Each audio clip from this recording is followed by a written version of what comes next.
sir. meeting for you. How you So you doing? can call me here, we're already lunching, we're Man, setting you know I'm that. doing If you're fantastic. not, just ask our staff, anything you need, our staff is all around.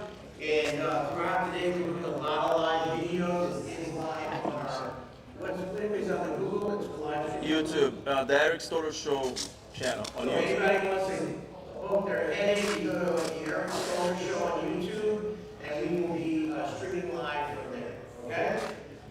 So anyway, we're gonna get started in a couple of minutes with our first speaker. She is an amazing presenter. She actually worked with Les Brown with the tree. He's gonna zoom in with us this morning. And so about 5 minutes, we're gonna get started. And we'll look forward to having an amazing day today. Thank you. Hey, thank you. Thank you. Okay, you guys. So,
on the Eric Stoller Show YouTube, so we'll be streaming there as well.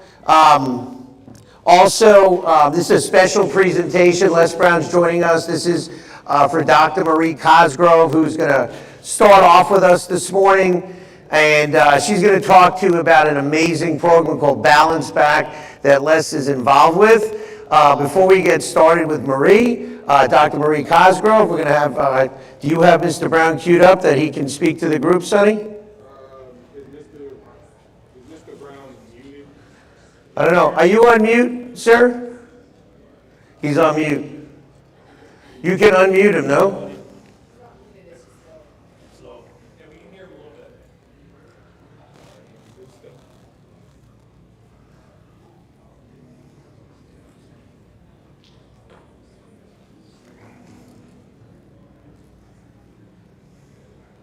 Can you hear us?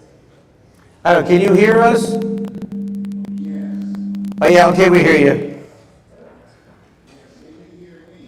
Yes, we can hear you, yes. Just getting the audio working here.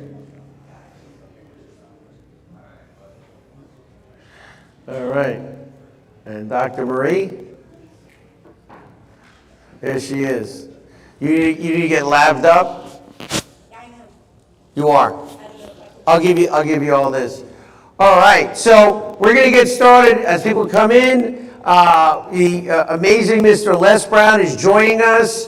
He is joining us to support Dr. Marie Cosgrove, who is the president of Balance Back, the founder. She works all over the country. Has been 25 years in the medical business, but this is a VR technology they have created to help people with stability, with being able to get back on their feet. And Mr. Brown will share with you his story and how this really has helped him. In addition, the other thing I want to let you know that Dr. Cosgrove has worked all over the country as a speaker, has personally been coached and worked with Mr. Les Brown.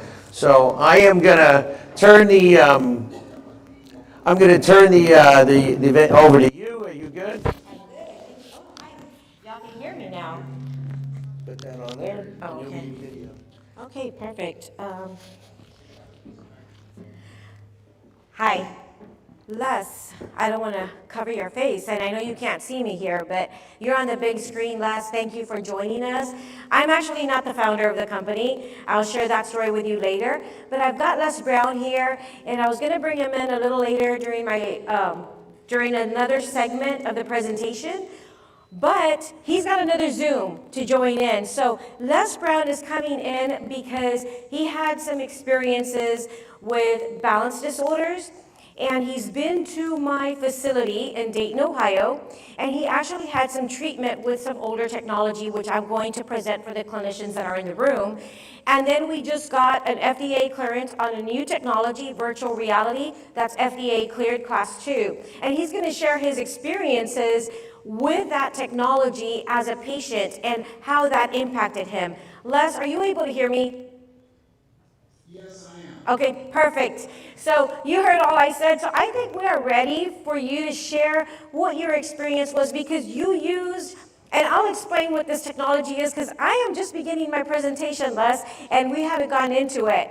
So what this is for people that have balance disorders. They have cognitive disorders, concussion, traumatic brain injury, and things of that nature. And so Les actually had treatment with the old technology, and then he had treatment with the new technology for balance disorder. So now you can share your experience, Les. Okay, yes. Have you sent it to me? Because can you pin me so that I can see myself on this and have the technologist, the tech person do that, please? What do you need? He was to see himself. Oh, see him? Yes, I'm pin me, please.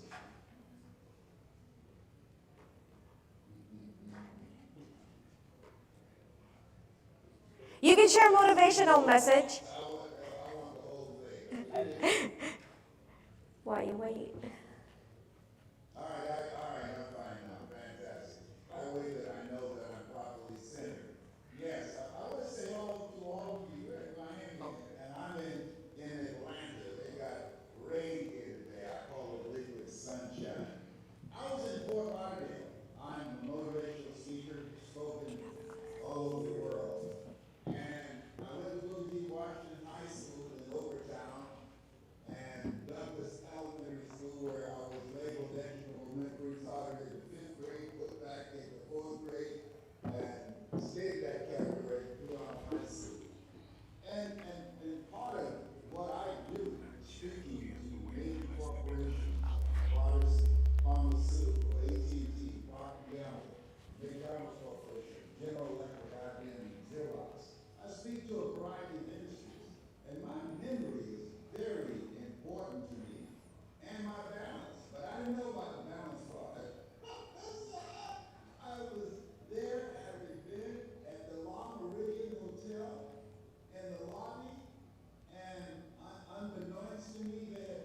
walking in an area, and I got up to walk to go to the restroom, and hit the floor before I knew it. And they called the emergency crew. They all came out. But I found that at this stage in my life, I'm 78. Balance is very important. And this technology balanced back virtual reality device. When Marie talked to me about it, originally, it was one thing standing on a machine when I was the first time introduced to it. But the virtual reality part, and I've never had those goggles on, and I've heard people talking about virtual reality. So I'm old school. I said, no, I don't know. This is woo-woo up in here, up in here. But at this stage in my life, memory is very important. Being physically active is very important. You know, the Father's Day is coming up, and I was saying to a friend of mine, I said, you know something? I said, I have 10 kids, and none of them like me. None of them like me. As I get older, their mothers get older, and then I would say, when it's time to hear somebody eating Bible, get your parents by their toe. I gotta do everything I can, use anything I can, so I can get good shape and I can write my own behind. People talk about anti-aging, I'm talking about anti-nursing home. And so, when I put the device on, I said, go ahead, get it started. Let me do what I need to do, and let me see what this is all about. I was shocked. 40 seconds. I got a good workout. I was amazed. And I can say to you that this is a game changer for people. But part of the process, my mother used to teach me, Leslie, if you don't use it, you use it. If you don't use it, you lose it. And Mama, I'm adopted. And Mama did not allow you to walk around the house dragging your feet. She said, pick your feet up, boy. And being actively engaged in life is what this device does. And help people to build themselves up in terms of their stamina, their flexibility, and mental sharpness since using it. And I do it on a regular basis. It's made a dramatic difference for me, and it will do it for you and for the people that you serve. So this is the time, particularly now. This is a strange place where we are. I've never seen it like this before. I've been on the planet for 78 years, and I just said, this is new to me. I see everything, but I have not seen this level of craziness that they're normalizing today. And so having the tools that can help you focus and help you to build mental resiliency and physical stamina is very important to handle this thing called life. Yes, I went to go to the shopping mall the other day, and I thought about it. I said, what if they have a shooter? I can't run as fast as I used to.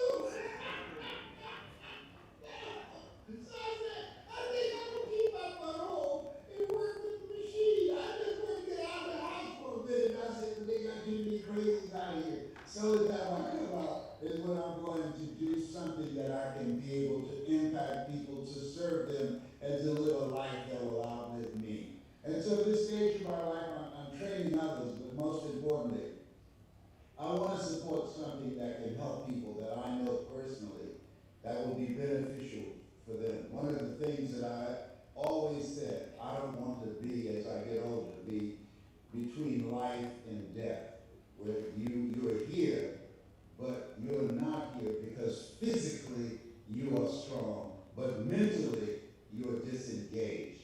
And the Balance Back virtual reality system, please, I can hear you, that's distracting.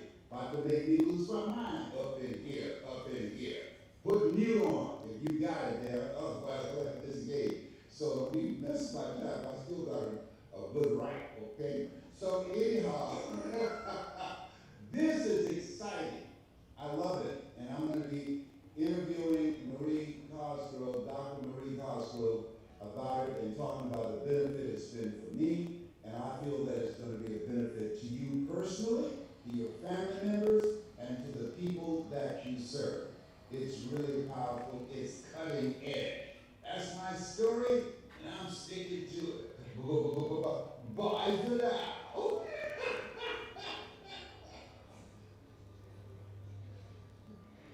Marie? Yes? Yes. Do you like to ask any questions? Um, no, I think you answered everything. I don't know if anybody has any questions in the audience for Les Brown. Your voice I can't understand. Oh, I think we're good. You did, You think I'm good? I think you're great. You're phenomenal. Thank you so very much. It's been a plum pleasing pleasure, as well as a privilege. Bye for now. Bye-bye. Bye-bye.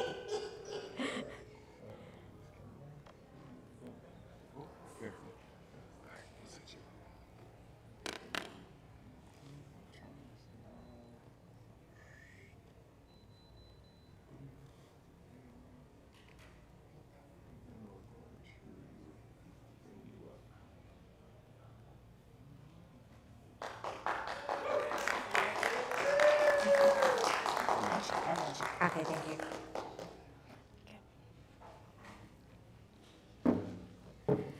I'll explain a little bit more what Les was talking about as we go on, and you're probably wondering who in the world I am. My name is Dr. Marie Cosgrove, and I am a speaker, and I'm a resilience expert. And I'm going to share with you a little bit more about who I am. I am a mom of 5 kids. 4 of them are adults, and I have one left. He's 13, that's at home. And he's going through this cute stage where he's growing a little mustache, not like Pancho Villa or anything. It's, that little peach fuzz that little boys get when they're going through that transition period. And I first noticed it because he travels with me. I homeschool him, and he travels with me everywhere. And I first noticed it at a business meeting, dinner. And we were out at dinner, and I reached over. I'm like, oh, look how cute you're growing a little peach fuzz. And he turns around and is like, yeah, like yours, Mom. I was so embarrassed. I picked up my N95 mask for my purse to cover my mustache. And the guys were asking me, well, aren't you going to order anything? Aren't you hungry? No, sir, I already had dinner. Kids are so disrespectful today.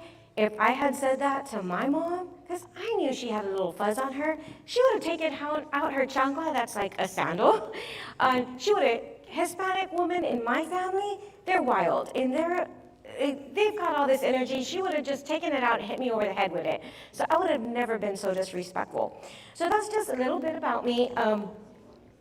This is my son. He's way taller than me, and he's only 13. Are there any people in the military that have served?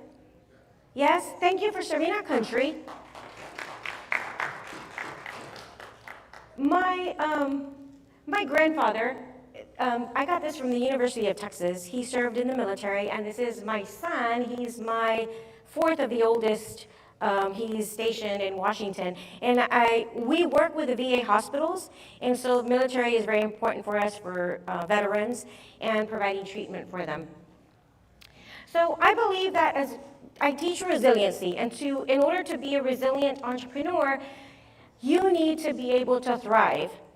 And in order to thrive, you need faith. And everyone's here to thrive, right? How many of you came to thrive?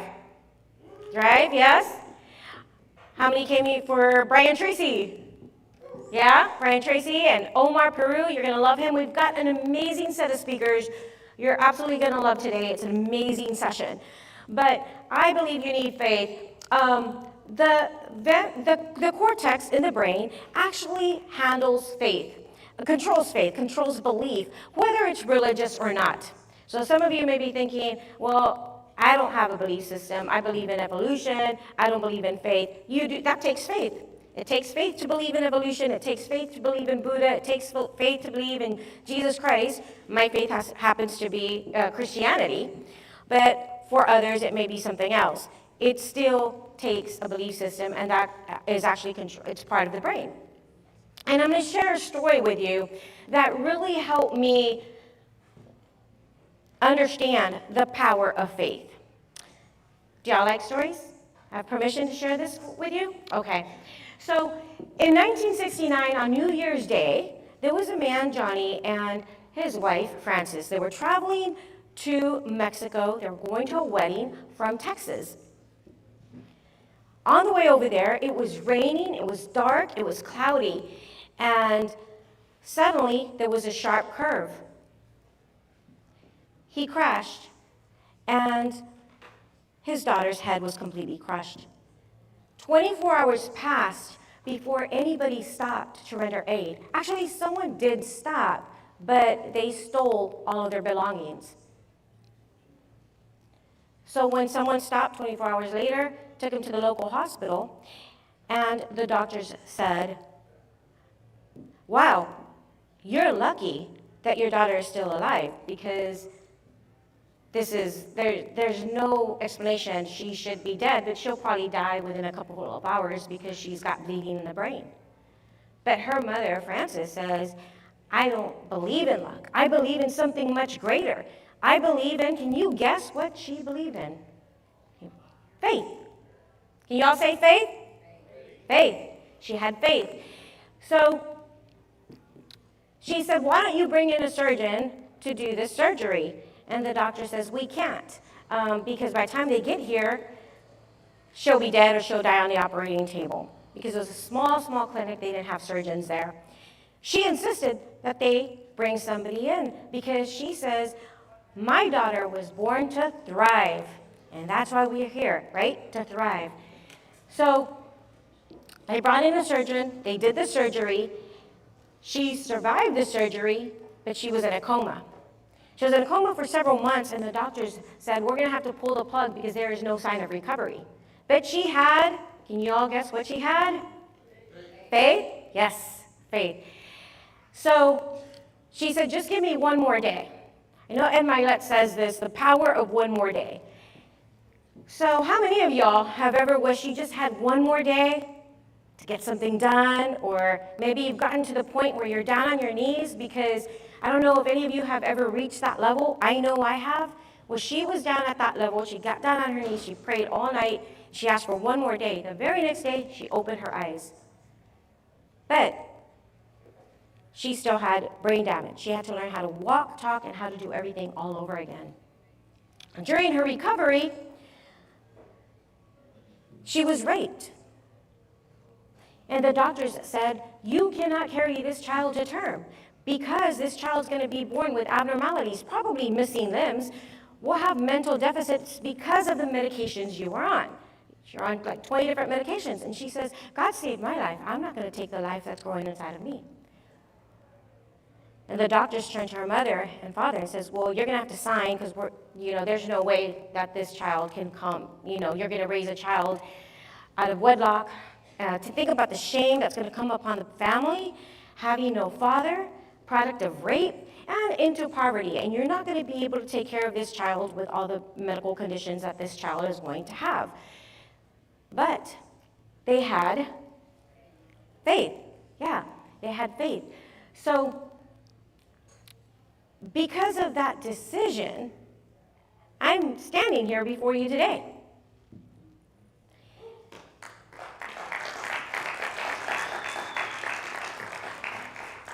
And I've learned that life doesn't have to be perfect to be beautiful.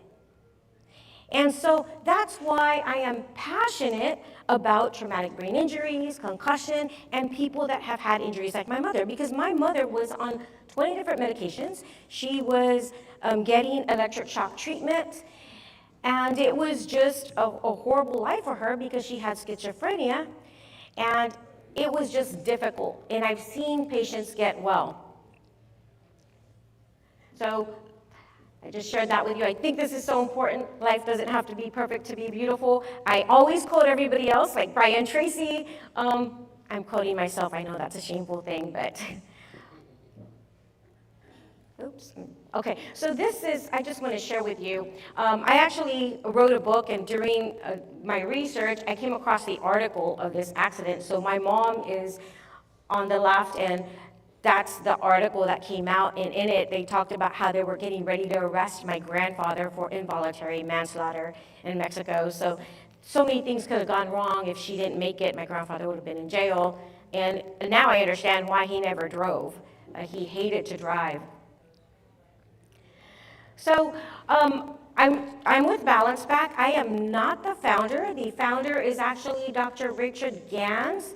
And I'm going to share with you for the clinicians that are here. And if you're not a clinician, this is good for you because you might know someone who's had traumatic brain injury, someone who has issues with falls or is afraid of falling, or they have vestibular disorders, or sometimes they feel dizzy. And I'm going to share why it's important for your doctor to have a VNG. It's called a VNG. It's a diagnostic tool to diagnose, and then we have a device for treatment. And this is a quote from Zig Ziglar. You can have everything in life you want if you will just help other people get what they want. And that's why all of you are here, right? Because you're here to help other people get what they want. And so I am, really, I honor you guys for being here, and y'all owe yourselves a round of applause for being here and investing in yourselves to help other people get what they want. So if you want to give yourselves a round of applause, please do so.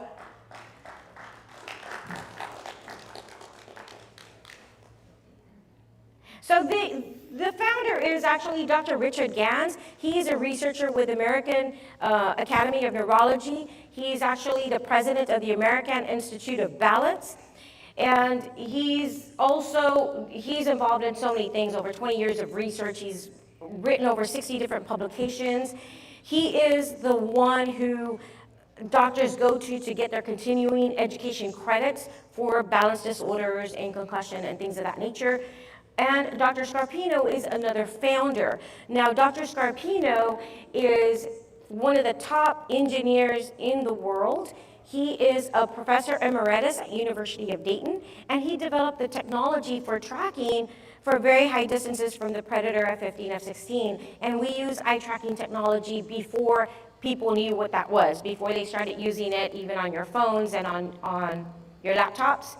So he actually invented all of that technology and incorporated that into our diagnostic tools. How I come into the picture is I used to be in sales. And I was selling for this company, but I was let go because I sold too much. They said, "You're making too much money. We're going to cut your pay and we're going to give you salary." That's not exactly how it happened.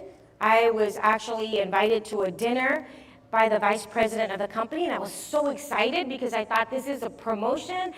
I called all my friends. The vice president is coming into town just to meet with me. This is amazing. And then he handed over a piece of paper to me. I looked at it, and I was just so distraught because what they were offering me was what I was making on a monthly basis. See, they didn't understand my why. They didn't understand that I had a mother who had traumatic brain injury, and this was helping patients. So if I could help another person like my mom, that's what motivated me. So they let me go. And then I started another company, and I scaled it. I got FDA clearance for another device that tested for different biomarkers, over 30 different life-saving biomarkers. I got FDA clearance, and then Balance Back called me, and they said, "Are you interested in investing?" And when I looked at the numbers, I had done the majority of the sales, and so I decided I don't want to invest, I want to buy the company. And so that's how I got involved. That was in 2010, over a decade ago, that I've been involved with the company. So just kind of giving you a history of how I got in there. These geniuses are the ones that founded it. Dr. Martin, he is actually a customer that loved the product and uses it for his patients, has amazing testimonials, and I brought him in as one of our board members. Dr. Grudadoria, also a research scientist. Dr. Grudadoria is professor at Buffalo University, also has the largest balance center in New York, and Dr. Mark Mackey, who he actually was in charge of the Ways and Means Committee in Washington, genius. So those are some of the main team members. The reason I'm sharing this with you is just so that you understand the background. This is not woo-woo science. This is actually being used at universities, major universities all over the world. And I believe it's a necessary diagnostic tool. So if you're a clinician and you're not using this in your clinic, you need to. Because if you have, how many of you are clinicians in here? I've got a few clinicians over here. Okay. Do y'all see any patients that have dizziness? You do. What do you do with your patients?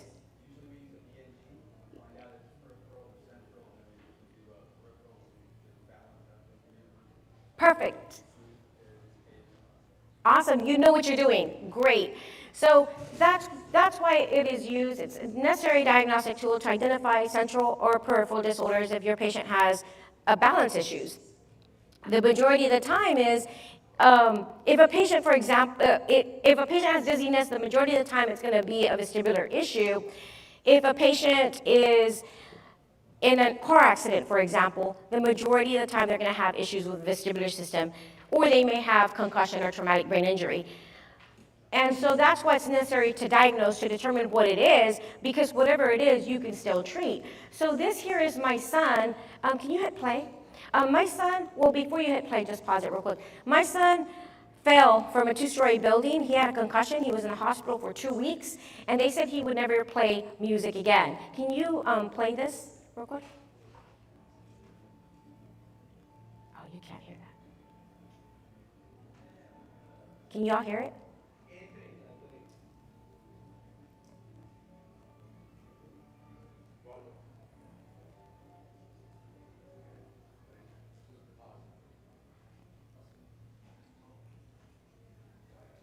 I'll just let you hear a little bit. It's a classical piece that he wrote and produced, but I just wanted to share with you, because he got the proper diagnosis and the proper treatment, he's able to live a fulfilling life when the doctor said he would never be able to. Oh, okay. Keep it loud. There you go. All right.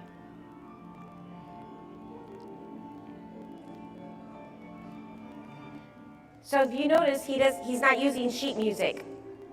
This is all just in his head, something he created and produced. So that is the power that you have to help other people get what they want. Patients get what they want. If you've got a patient that has dizziness or balance disorders, and the doctors had told him there's nothing that can be done, there is something that can be done. We can go to the next slide. That's him when he was in the hospital. We can go to the next slide.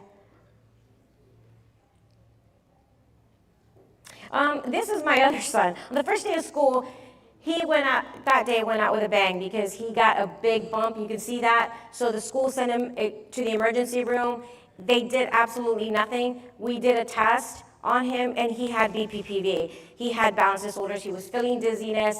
But that hospital where we were at, that city, because I was actually doing a speaking engagement, and I enrolled him in school because I was going to be in the city for 6 months doing speaking engagements there that I was hired for.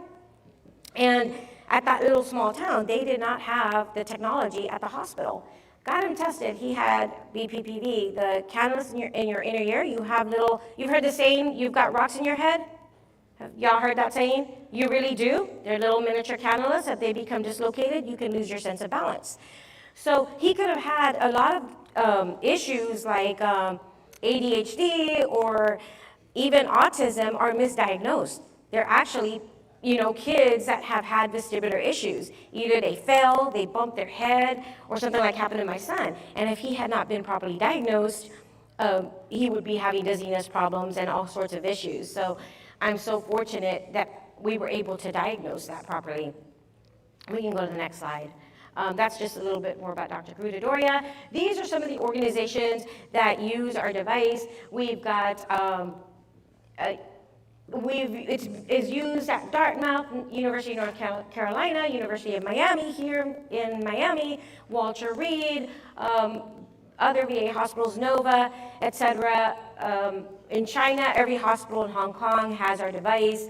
Argentina, Salvador. So this is something that's utilized worldwide. And those are just more organizations that use our device. So that's what it looks like for clinicians that have never seen it. It's a tool that helps you diagnose. It's got 2 infrared cameras, and we're able to give you an assessment to identify exactly what's going on with the patient. But then after treatment, what do you do with a patient after you do treatment? We have a device that we've developed that helps patients with if you've had a worker's injury, if you have patients that have mental disorders, if you have patients that have, had falls, sports injury, mental health, personal injury as well. And that's what Les Brown was getting treatment on. And we can actually control our our thinking. We can actually retrain our brains. Automatic resilient thinking is possible for patients, but it takes time. When we can do things automatically, we're able to bypass the thinking brain from the skill center of the brain. So we've got the thinking brain and we've got the skill part of our brain that they communicate with each other. And so when we're able to do that, we're automatically bypassing the thinking brain so that we can do complex motor skills in a smoothly coordinated manner. And that's what our device does, is helps you do that. Making skills automatic is a matter of repetition. It's well understood that exercise can retrain the neural pathways in your brain. And in some instances, you're actually able to generate new neural pathways, which results in increased brain power. Some other benefits, I'm going to share with you this video really quick on how that exactly works. Can you hit play?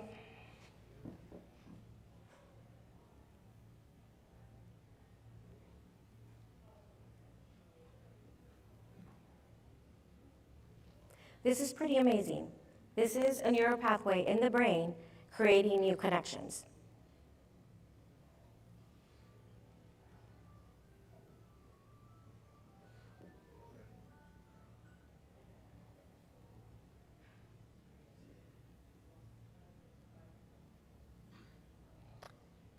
We can go to the next one.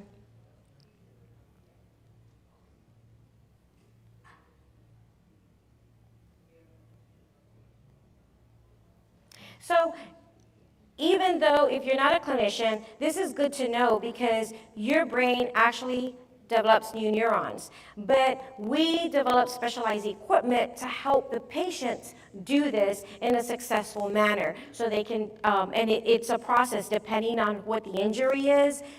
We're able to identify exactly what specific type of treatment they need, what specific repetition movements they need to make in order to heal or rehabilitate or develop new neural pathways. So you need specialized equipment, but if you're not a clinician, it's good to know because this is how you develop, we can go to the next slide. This is how you develop new neural pathways in the brain. It doesn't happen instantaneously.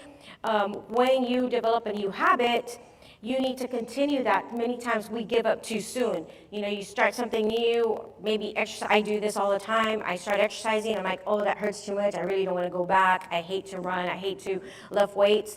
But if I keep doing it and I do it consistently, then it's automatic. Then I've developed I reestablished new neural pathways. Now it becomes automatic where I can't go throughout my day without hitting the gym first. This is Dr. Martin. I'm gonna share this story with you because he actually had a stroke. This guy's a genius. He's written lots of published papers, and he had a stroke, and he's so smart. He knew it was happening because he was doing his transcriptions, and he has his own MRI in his office. He's got two, and he's got a CT scan. So he knew it was happening, and he went through, and he's like, I'm having a stroke. So he called me, and I did not recognize him. He sounded like he was Asian. I didn't know who it was, and he says, this is Dr. Martin. I didn't believe him, and he said, I just had a stroke. And I started crying because he's like a father to me. When I was fired, he was the one that was there for me and said, this is the best day of your life. I'm like, what are you talking about, the best day of my life? I just got fired, and I have 4 kids at the time. My kids were little. I've got 4 kids. I've got no insurance. How am I going to support my family? I've got no child support coming in because dad lost parental rights. So I had sole custody. So this man is like a father to me. And so he had a device in his office. And he went through the therapy and the treatment, and he wasn't able to use his right hand at all. And can you go ahead and play that video? This is after 10 sessions.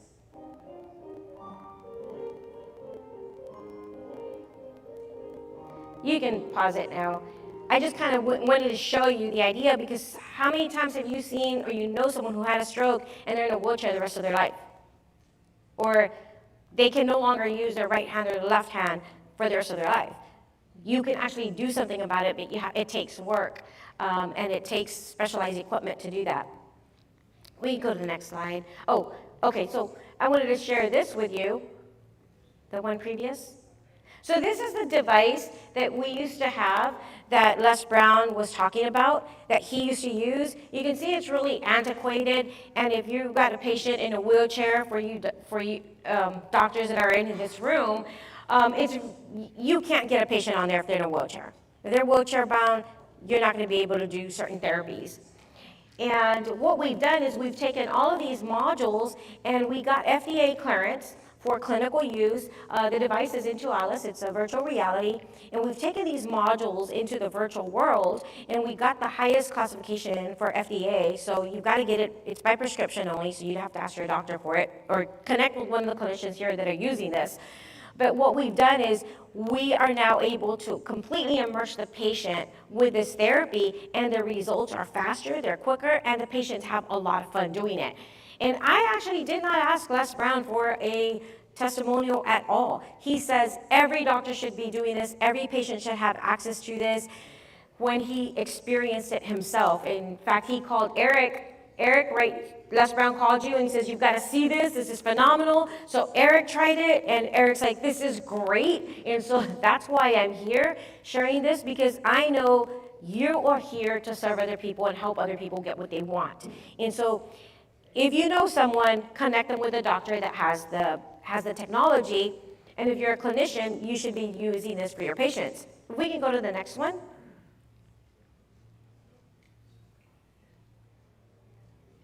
So this is good for balance disorders, vestibular disorders, also pain management. A lot of doctors are using this for pain management, mental disorders, mild traumatic brain injury, injury due to accidents, sports-related injuries.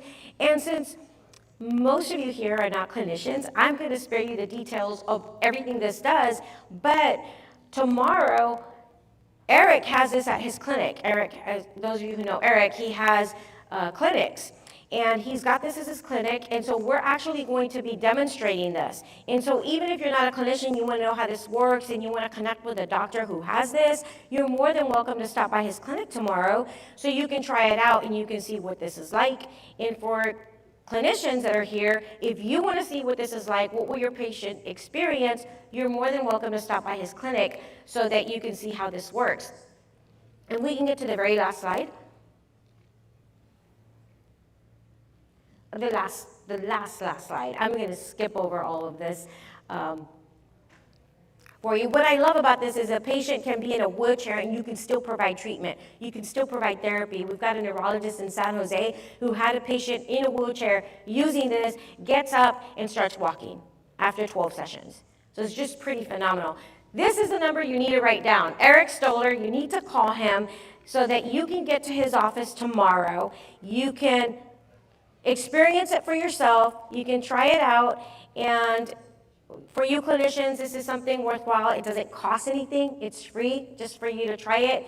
And like I said, if you're not a clinician, if you have a loved member or family member that has been in a car accident, has traumatic brain injury, or balance disorders, it's definitely worthwhile for you to go check it out.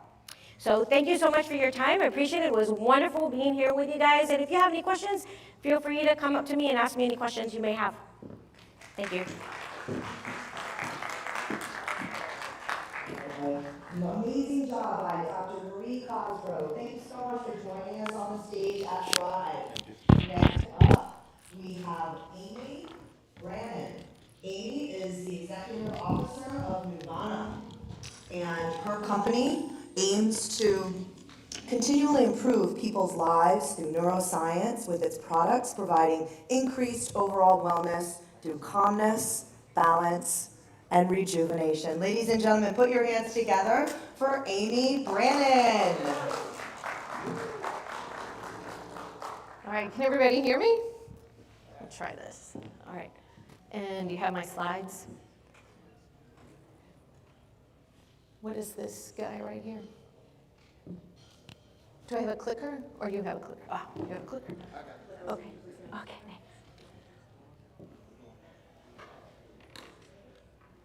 All right. And pointer, let me see. Yep, good, okay. So good morning. I think it's still morning. Miami, I know everybody, we work on a different timeline around here. We get there when we get there, right? So my name is Amy Brannon, and I'm the Chief Executive Officer of Nuvana. I'm also one of the co-founders. My background is as a registered nurse, all in hospital-based nursing, so everything that would save a life, that's where I was before. So now I want to save a life on the other end of the spectrum and help people live better, higher quality of life, healthy aging, and those kinds of things. So I'm going to tell you a little bit about transcutaneous auricular vagus nerve stimulation, which is vagus nerve stimulation through the ear. All right, we're just a little off. These are just some terms, right, related to vagus nerve stimulation. So if you're familiar, you'll see the acronyms IVNS, which is invasive. These are the things that are implanted surgically into the body. So what they do is they wrap a coil around the vagus nerve in the neck and then implant a pacemaker that delivers consistent signals to stimulate the vagus nerve that way. That type of surgery is approved for epilepsy and for depression in the US. If you see TVNS, that means transcutaneous or through the tissue, through the skin. TAVNS is what we're going to be talking about, which is auricular, through the ear. And TCVNS, if you see that, it's cervical. So it's just a little background. So we target the vagus nerve through the ear. If you look at this diagram here, the yellow right in this area is where the vagus nerve comes into the ear. You have two branches of the vagus nerve. The clinicians in the room, I know I don't have to explain this, but just in case. There are two branches of the vagus nerve that come down from the brainstem through the neck and then execute to all the organs in the body, right, to the major organ systems in the body. And there's this really nice area here on the outer ear canal and on the on the back of the tragus. So you have this little triangle in front of your ear. That's where we target. It also will branch up into the concha. So you'll hear that as well. Our product is actually a wellness product, so we don't require a prescription. We promote resilience to stress, better sleep, enhanced sense of well-being, elevated mood, enhanced memory, and gut health. So all of these things, if you think of how stress affects your life and affects your patients and chronic illness, you can tie the aggravation of those symptoms to stress. There is plenty of research on vagus nerve stimulation, hundreds of studies. If anyone is interested in any particular area, just let us know. We have a library that we keep in Dropbox, so we're happy to share papers that we're aware of. Healthy subject studies are the ones that we'll talk about here today, but there are plenty that are related to medical diagnoses. So you'll see stress mitigation and elevated mood, quality of life, enhanced focus. The University of Leeds here in the UK, what they did a study on individuals 55 and older. So you know that as you get older, your vagal tone actually decreases over time and your sympathetic system actually upregulates. So you have this imbalance that naturally, and I'll say naturally, occurs in the body that we actually need to counteract. The device itself, along with the studies that are done on other devices or on research devices, have a really strong safety profile. These are our research partners. We've done studies that are funded by DARPA through Walter Reed, through the Air Force Research Lab and University of Maryland. Arizona State did our safety study. We currently have a study that is in the pilot stage with Notre Dame, and they're focused on adolescents who are at high risk for suicide. Jefferson University is looking at stress, sleep, and we're going to be starting a brain MRI study with them. So our CTO created MRI-safe headphone cables so that we can actually run the stimulation in the MRI scanner. And we did a small study with the NFL alumni, and those who finished which it's interesting how hard it is to get people to finish an entire study. But the former players who finished, who are mostly over 55,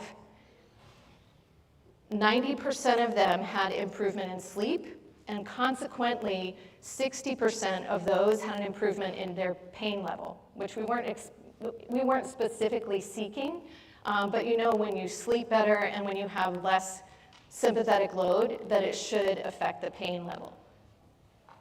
These are other studies that are being done out there at universities or at hospitals. So you'll see any number of these things, especially we're seeing a lot in long COVID, IBS, PTSD.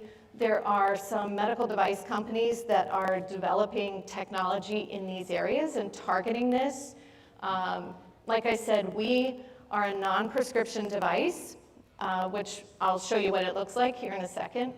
So if you have protocols that you already are using for any one of these things, then you may want to include vagus nerve stimulation as part of your protocol.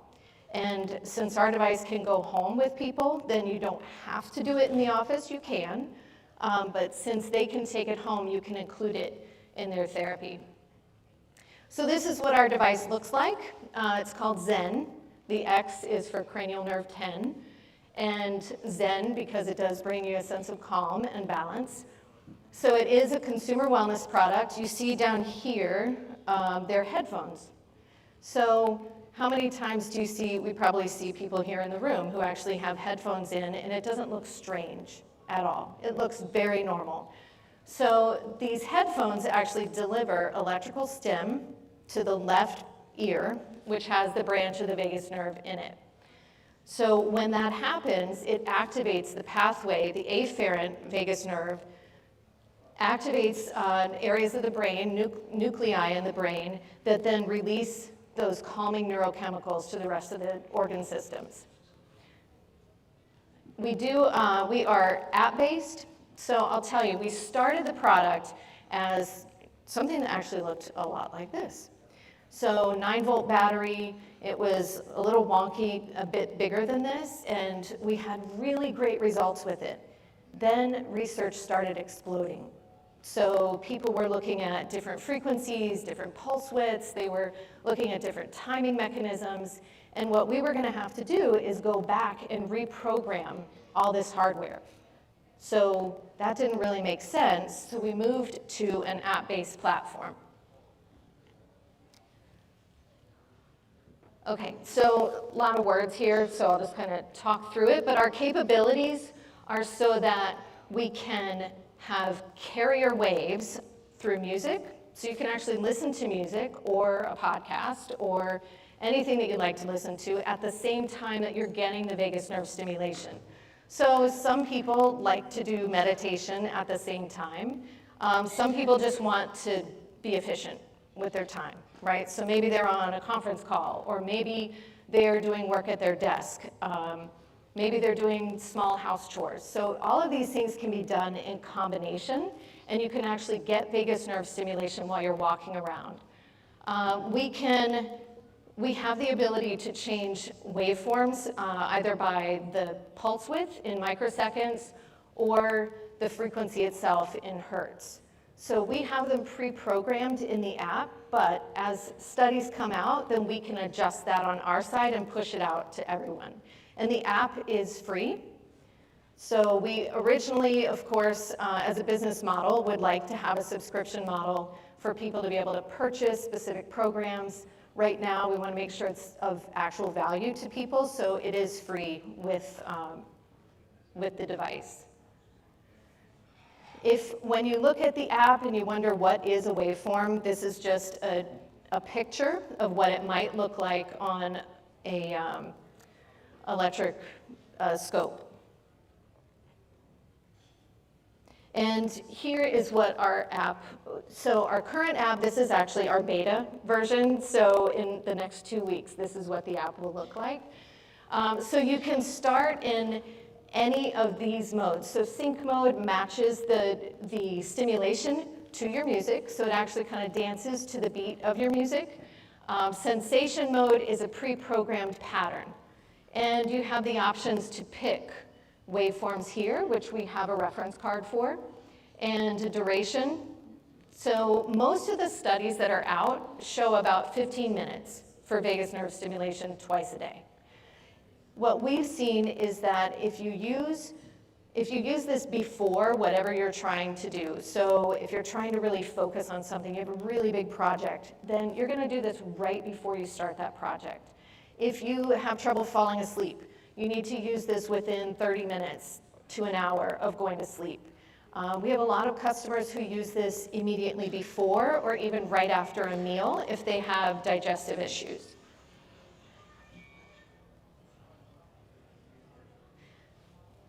These are our waveform specs. It's, again, we have this information to share for clinicians. The thing is, I would love to be able to, as a business owner, I would love to be able to say, press this button and you'll feel calm.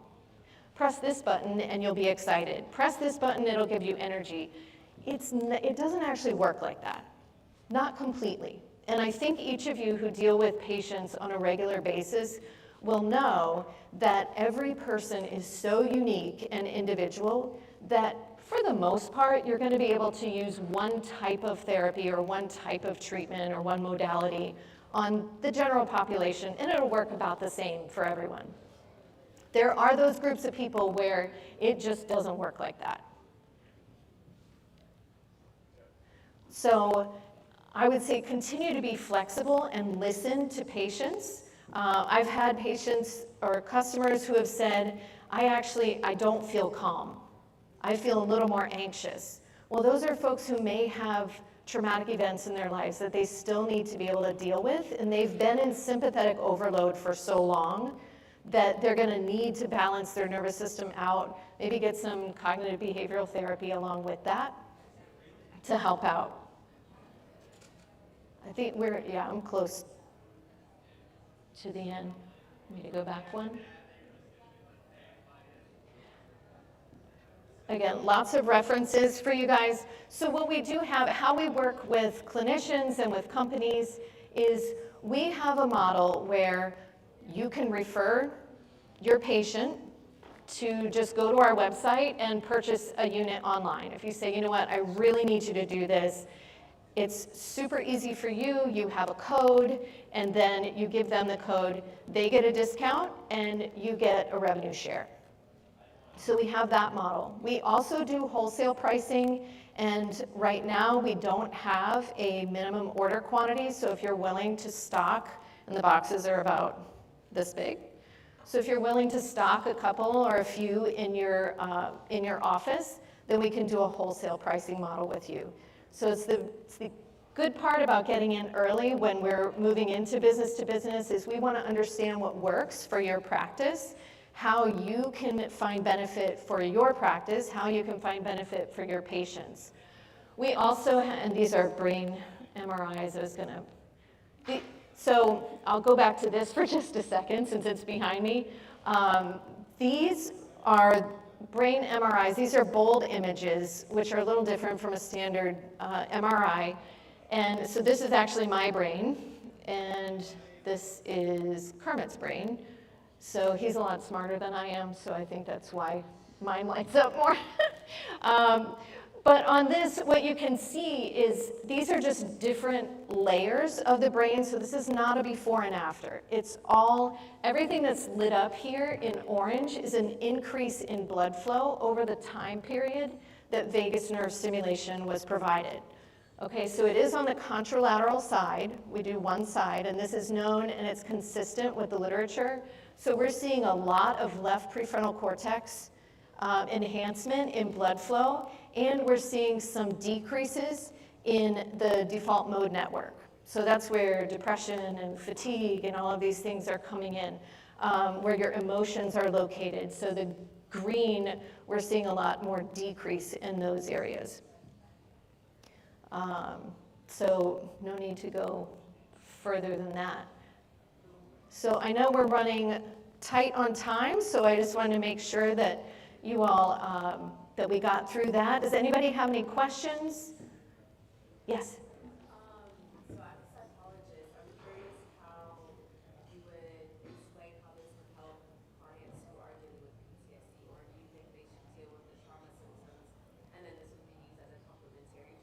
That's a great question. So she's a psychologist, and she's asking how this could be used with PTSD, or does it need to be handled separately with therapy?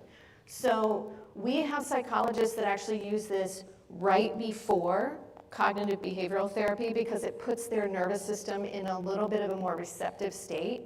It brings it back to homeostasis. If you think of the way the nervous system is designed, if we're so sympathetic, people who are really, really sympathetic dominant are going to be affected more by vagus nerve stimulation, but it's not going to throw them on the floor. It's actually just going to bring them back to this homeostasis and get the nervous system working the way it's supposed to. So we do have people using it right before cognitive behavioral therapy, and in extreme situations, I have one psychologist or a psychotherapist who's a crisis interventionalist, and he does 2 weeks prior to major intervention, just to try to help get the nervous system tuned up. Yeah. And we're available. We have a table over here and out in the main lobby, so you all come see us, ask questions. Thank you so much for listening.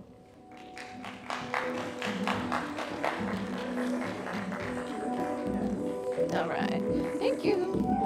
All right. Now, all of this business. Elite and improved focus. Use cutting-edge neuroscience, Zen and You're advanced next. technology taps into This, I need the this too. nervous system, allowing you to take that control okay? of your wellness by activating your brain's relaxation response to shut out stress and improve sleep. Thank you so much to Amy Brennan from Nuvana. Keep the energy going. Next up, we have a dynamic speaker. Her name is Alicia Curry. Alicia Curry is an empowerment speaker, author, actor, business development facilitator. She's a host, international celebrity makeup artist, and style expert. With the success of her own makeup line, Alicia has been contracted by MyLife.net to create a cosmetic and makeup line she entitled Win, and by their director of their entire beauty division. Alicia, put your hands together as we give you her presentation. Thank you. I know you wanted to help me up stage. I know.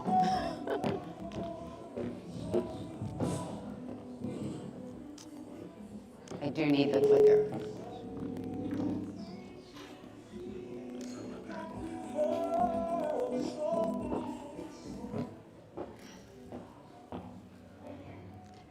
In November 2020, I heard the words that no woman ever wants to hear in her life, but 8 out of 10 women in the United States will hear these words. You have breast cancer. The events that followed, I'll take you on a journey of 2 teams. Now, to let you know, I don't work with any of them, but just to show you how, see if I walk over here, the feedback might be less. There we go.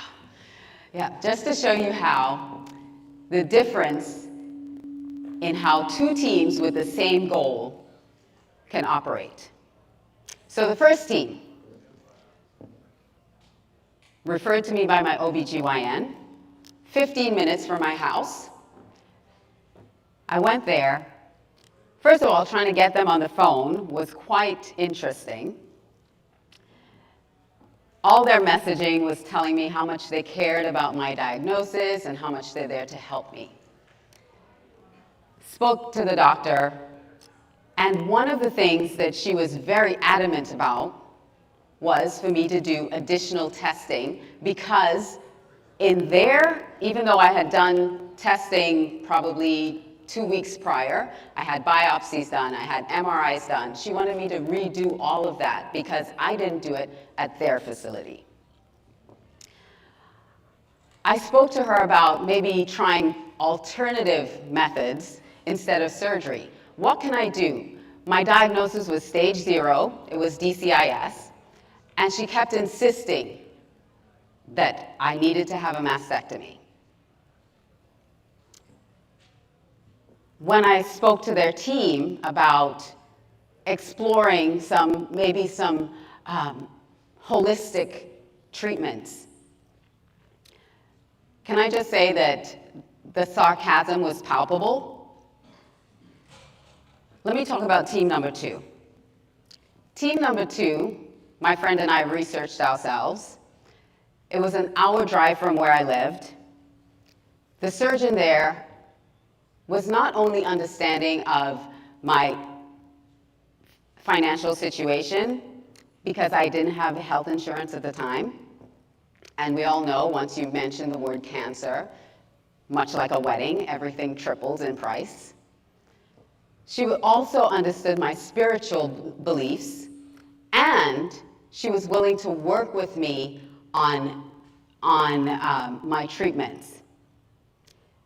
Being a surgeon, she also every time I saw her, she was also very, very careful in letting me know that surgery is probably my best option. So she was exercising her expertise, but all the while being very supportive with me. The entire team were very proactive, they were very supportive, they helped me find alternatives, and so I felt seen, I felt heard, and I felt valued. So that's 2 different teams. The thing about it is, not every person, not every leader is meant to lead a team. I'm sure all of you are very brilliant in here, right? But your intelligence does not mean that you were trained to lead people. Just like I wouldn't pick up a scalpel and try to do surgery on someone because I wasn't trained in that, I don't expect that anyone who started a business has the tools to gather and lead their teams effectively. How many business owners do we have in the audience? How many of you actually run teams? Like you have employees and okay. So the thing about it is, when we have teams, we tend to want to hire based on our intelligence or our gut. What we are experts on is looking at people from a different angle. We understand the brain science behind people, and we gather all the data. We understand the cognitive, which is how they think, their knowledge and skills, their conative, which is how they're naturally wired to take action, problem solve, their mental energy, their determination and their free will, and their affective, which is their personality, their motivations, their drive. And so we measure that. But another interesting thing happens is that everyone comes to work with these invisible systems. These 3 invisible systems. The behavioral system, which I just explained to you, that cognitive, conative, and affective. But also they have their belief systems that they come to work with. Their conscious and subconscious minds, their mindsets. And then, of course, they have their decision-making, their analytical systems. So we measure that, and we're able to actually bring the science to how to hire and how to have effective teams. Now, when you own a business, you have a strategy, and then you have your business results that you're trying to get to. But what's in the middle of that? It's the people. How many of you actually have a people strategy that goes along with your business strategy? A lot of times people just start scaling and growing their business. You start a business, you start growing it, and you know you need to hire. You know you need to build a team. You know you need support. What we do is we help you actually develop that people system. Because without a people system, there's a people tax that happens. How many of you have ever heard of turnover, disengagement, absenteeism, presenteeism? This is what happens. This is the people tax when you're not intentionally focused on building a team based on the results that you're looking for. so your execution is at risk and you miss your targets. We do it a little differently. So what we do is called talent optimization. And we help you intentionally design your teams so that you have the right people on the field in the right position, ready to score. Then we help you hire the right people. So we identify gaps and help you hire the right people so that you know what's missing and how to fill that gap. We also give you tools to help you motivate and encourage your people so that everybody is building a really productive culture. And finally, those things that are happening under the surface. We also have tools to help you diagnose any issues that are happening below the surface of your business.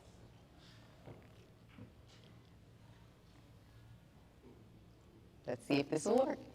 Yeah, so that really helps eliminate that people tax, because nothing of significance was ever achieved by someone acting alone. So we need people. We need our teams together. As leaders, you cast the vision, and you hold that vision. You also have to make difficult decisions in your business. You have to communicate effectively those decisions that you've made, and you need to influence and inspire your teams. That's a heavy load, in addition to trying to manage people. So what we want to do is help you pull all that together. So I want to share with you a case study of it's a healthcare system. But before that, one of the questions that we ask our clients, it's the $1 million question, we always ask them, who do you have to solve this problem? Not how are you going to solve this problem, or what are you going to do to solve the problem, but who is going to solve this problem? Is it the people in the room, the people in the building, or the people on the street? So the people in the room, that's on your team. People in the building, that's in the general organization. And the people on the street, well, that's hiring someone from outside to come in. So think about that. Who, not how. So let's look at the world of work. So in the world of work, we have these 4 quadrants. We have teamwork and employee experience. These are people who like to collaborate. We have innovation and agility. Those who are future-oriented, they're change agents, they're innovative and agile. We also have results and discipline. These people drive to the goal. And finally, process and precision. These are the experts that follow process, and they're very precise at everything.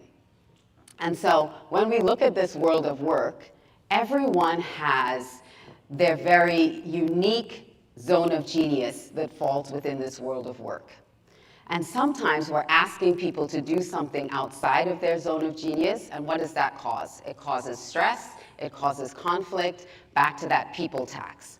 So let's look at this case study. So there's this organization, again, a leadership team in healthcare. The situation was there was a high demand for speed and convenience. The board was putting pressure on them to open up and expand their clinics, and they were losing to their competitors, and they had an unclear reason why. Now, when we do this work with clients, it very clearly identifies the why. So, first of all, first problem, the entire leadership team was in process and precision. So when you look at them, they're all clustered right there. So we had, I'll get to that in a second, what that issue was going on.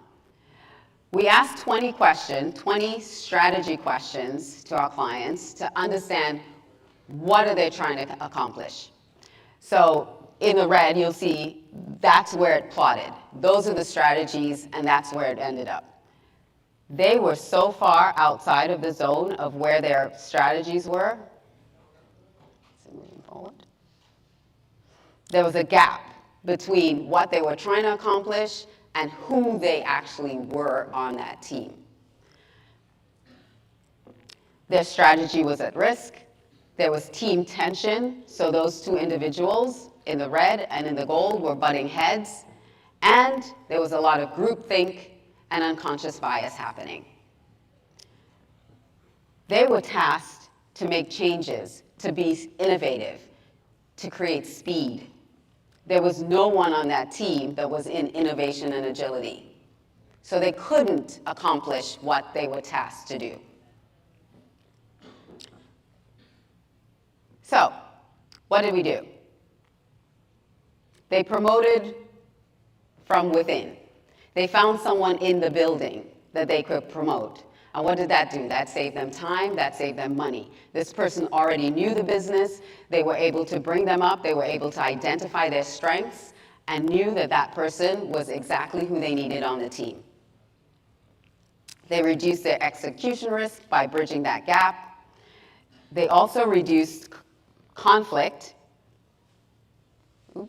They reduced conflict, so there was a greater sense of team awareness, because once we do this work with you, everyone on the team understands each other. They understand what strengths they have. They understand who has what strength that we can borrow from to accomplish this goal. And then they also, sorry, I keep going forward. So in 6 months, they purchased 1 new clinic. They're building 2 more clinics. Their board was very pleased that they were back on track. They expanded their local footprint, and they more than 10x the return on their investment for talent optimization in their organization. So why is this important? Because as a leader, the greatest tool you'll ever have is deeper self-awareness. This gives you insight into parts of your mind that you probably don't even know existed. So strengths that you've never tapped into. Also, knowing that you have the right people in the right seats doing the right things will eliminate that people tax, and it actually expands the capabilities of the team, and it collapses the time that they have to get things done. And you'll know for sure that your strategy is aligned to the team that you have on your bench. So when we do this, you walk away with 3 things. You know the top 3 people dynamics that are impacting your results. You get a personalized course of action to close those gaps, and we also help you with quick wins that you can move forward. So here at Thrive, we have a great opportunity for you, and that opportunity is if you want to take your team, a leadership team that you have, through this process to really understand who are the players on the field for you, and then what are the strategies that you are trying to employ. Again, who, not how. And so we have this free assessment tool that you can try. Just sign up. This is a QR code. You can come see us in the back, outside as well. Sign up with this QR code, and that will allow you to get a free account for 30 days, assess all your team members, and we can go through it with you one-on-one. So for anyone that signs up for that, we will give away a one-on-one session with me, with your team, with these results for your team. It's worth $2,500. So if you sign up for it, we'll provision the account. You can assess everybody on your team. You can see what it looks like. But then one person will win that one-on-one session with me. And we'll go through exactly what I showed you in that case study for you to see what the strategy that you're trying to accomplish and whether or not you have those gaps available.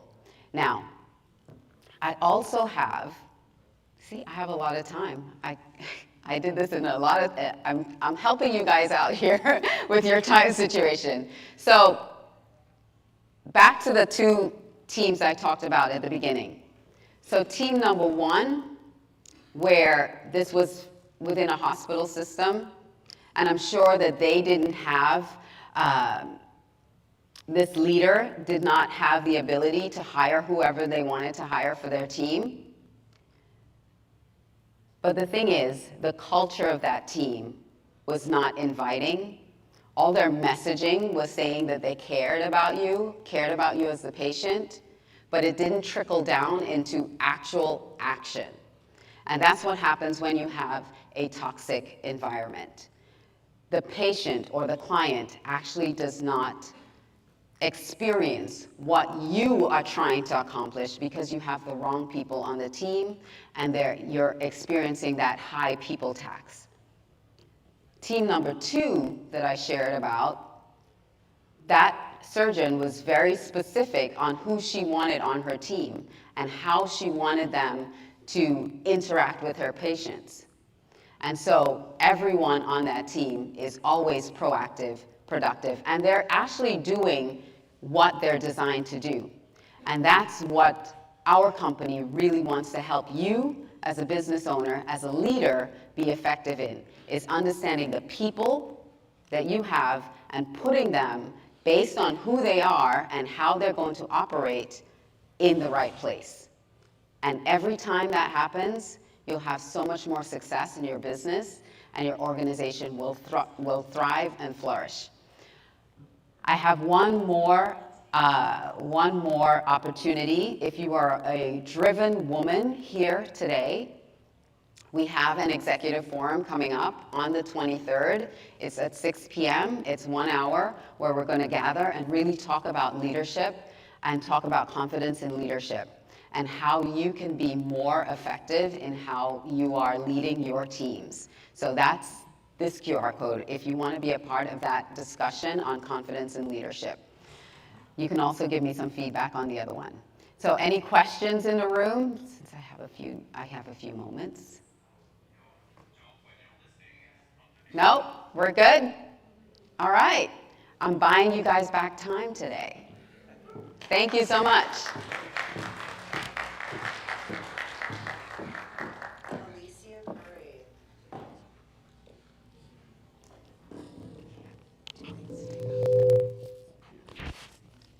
Thank you. Alicia Curry, thank you so much for joining us here at Thrive Tour 2023. What a dynamic way to be able to address this audience, being able to create solutions within your community, within your business. If you would like to be able to connect with Alicia, her podcast runs weekly at aliciacurry.com/podcast. Check her out on all of her social media channels. Thank you so much to Alicia Curry. Everybody put your hands together one more time for Alicia. Thank you. Up on our stage next is Amy Crawford. Amy Crawford is with Liquid Payments. Liquid Payments is a fantastic company that is going to be able to help you get yourself organized. Everybody put yourself together, put your hands together. One of my favorites. All right. Good morning, everyone. Thank you, Lisa. Thank you all for joining today. Let's hear it for our speakers thus far. Everybody give a round of applause. Awesome. All right, so I'm going to change it up a little bit from clinical and leadership discussion to payment. Who here would like to work for free? Who here works for free? You guys? Okay. Who wants to get paid? All right, I think that includes everybody, exactly. Well, you came to the right place, and I'm excited to share with you what we're up to at Liquid Payments. Little bit about myself. I'm one of the founding members of Liquid Payments, part of the leadership team. We're lucky enough to have our founder and CEO here in the audience, Shashi Kapoor. So it's been wonderful teaming up with him over these past 7 years. But we are a healthcare payments technology company, and we are innovators in this space, doing some really exciting things to help folks like you, help practices really improve and optimize their revenues. So my background is kind of eclectic with technology, leadership development, fintech, and so forth. And here at Liquid Payments, I am focused on growth strategies, partner development, sales, et cetera. So again, Liquid Payments, we're going to hear a little bit more about Liquid Payments. We are partnered with Heartland Payment Systems, and Michael Ross is here today from Heartland. We have a booth. Definitely come check us out. when you have a chance. So we focus on the SMB market, and I think that most of you here in the room would fall into that space. I do just want to do a little poll and find out how many folks are here locally. Any local folks here in South Florida? Okay. Awesome, welcome from a native.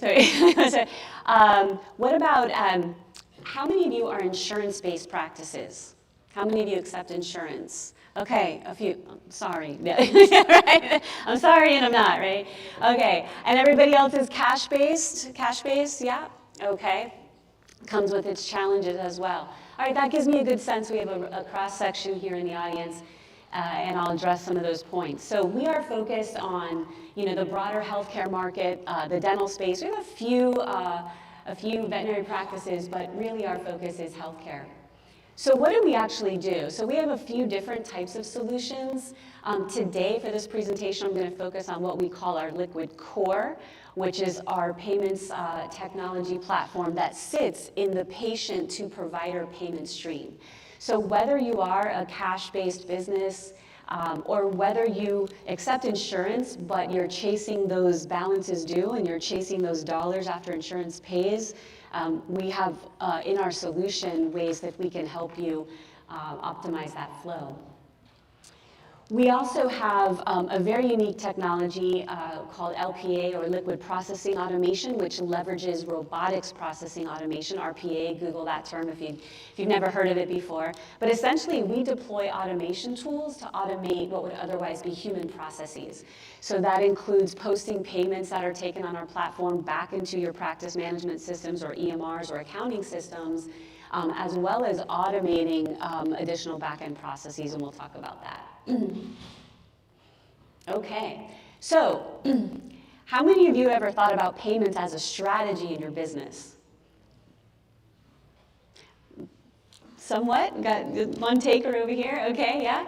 But most of us, I think, we start a business and we're like, oh gosh, we need to take payments, okay. I got to have a way to swipe a credit card. So we go out and we say, okay, let me, procure a merchant services or a processor to process my cards. But in healthcare, there are unique challenges that we are probably all too familiar with. And really, as the digitization of payments becomes something that's expected by patients, it's really important that you keep pace in terms of how you are accepting payments in your practices. So a little market data for any of the market folks out there. You might be aware the healthcare spend is $4.3 trillion in 2021 and growing.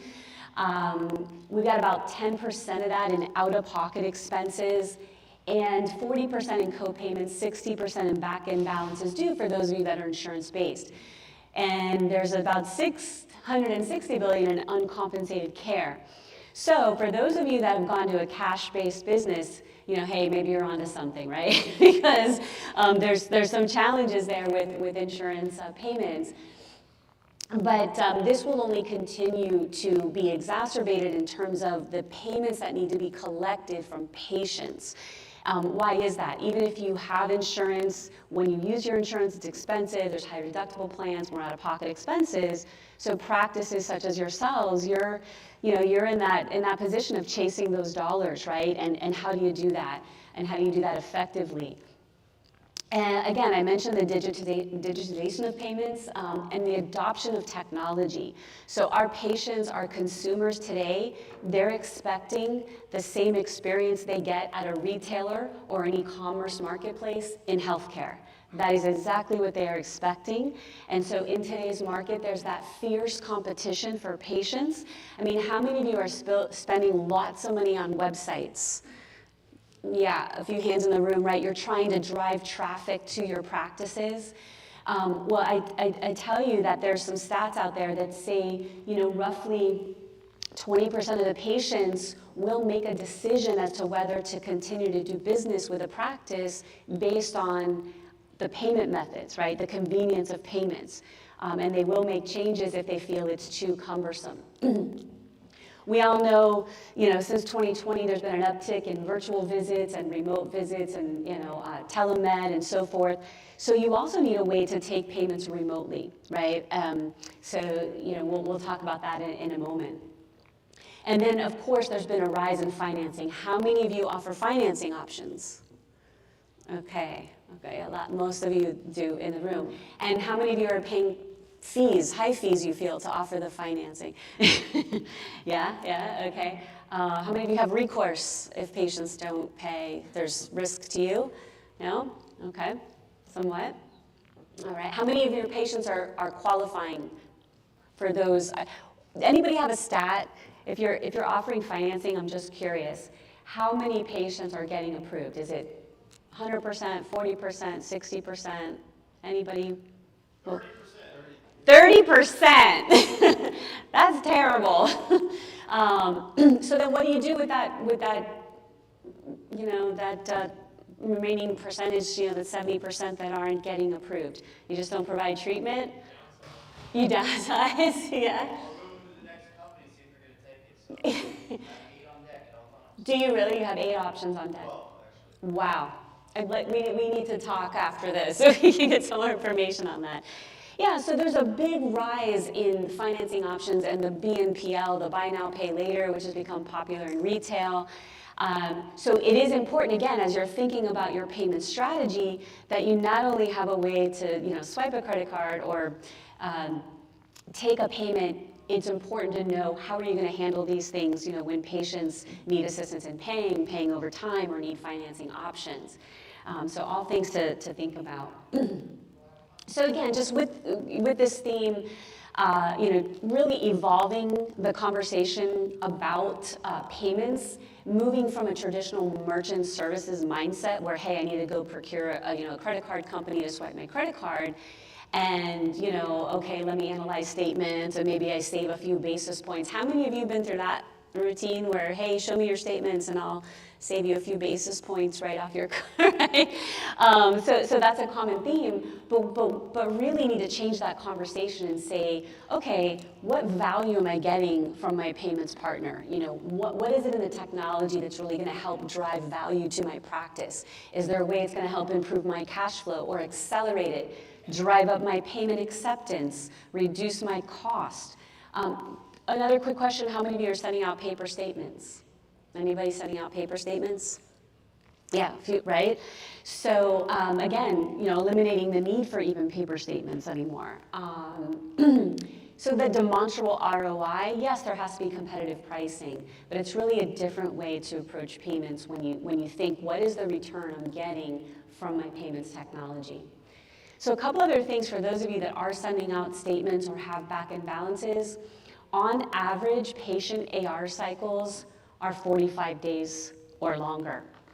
And providers are sending an average of 3.3 billing statements before receiving a payment. So that's in line. That's typically a few months worth of statements of paper going out. There's a hefty cost to that. And then if you're using, let's say, billing services, you're probably paying 6 to 8% in billing services. And if you're using third-party collections, anywhere from 25 to 40%. So how can you really look at those costs, which may today seem like just, part of what you have to do to run your business, and say, how can we drive these costs down and, improve our processes and our bottom line? Also, staffing shortages. How many of you guys struggle to hire and retain staff? Everybody, exactly. And labor costs, going up. So again, through our automation technology, we're able to automate some of those manual processes. So a little more specifically about liquid payments, and this is a nice high-level, visual depiction of our end-to-end solution. It's considered omni-channel. So we deploy devices in the office if you need in-office payments, and all our devices are smart terminals, so Wi-Fi, wireless, Google Pay, Apple Pay, Tap to Pay, again, increasing that payment acceptance. They also support card capture, secure card capture at the point of sale. So if I'm a patient, I come in and I make a payment on your device, then my card is securely captured, encrypted, and now that card is on file for future use. And again, we can post payments that are taken at a point of sale device back into your underlying systems. Moving over to the middle section here is representative of our web portal, our e-commerce card not present payment features. So this is things like text to pay, okay? So how many of you are using text to pay or some variation of that today? Not too many. All right, guys, let's go. Let's get with the times. This is something I think patients are really expecting today. Sending out unique links for payment, sending out anything digitally, electronically that can immediately be acted on is so powerful in your business. You are going to get paid faster, quicker, and for cheaper, right? And the easier you make it for patients to pay, the more likely they will pay, and again, pay faster. Auto charging for balances that are due, so for those that do accept insurance or insurance-based practices, those back-end balances, those dollars you're chasing, you can leverage a platform like ours to again, auto charge for those balances due. And then automatic recurring payment plans. I've been hearing a lot about subscription models. How many of you guys, right? You've seen a lot of nodding head subscription models.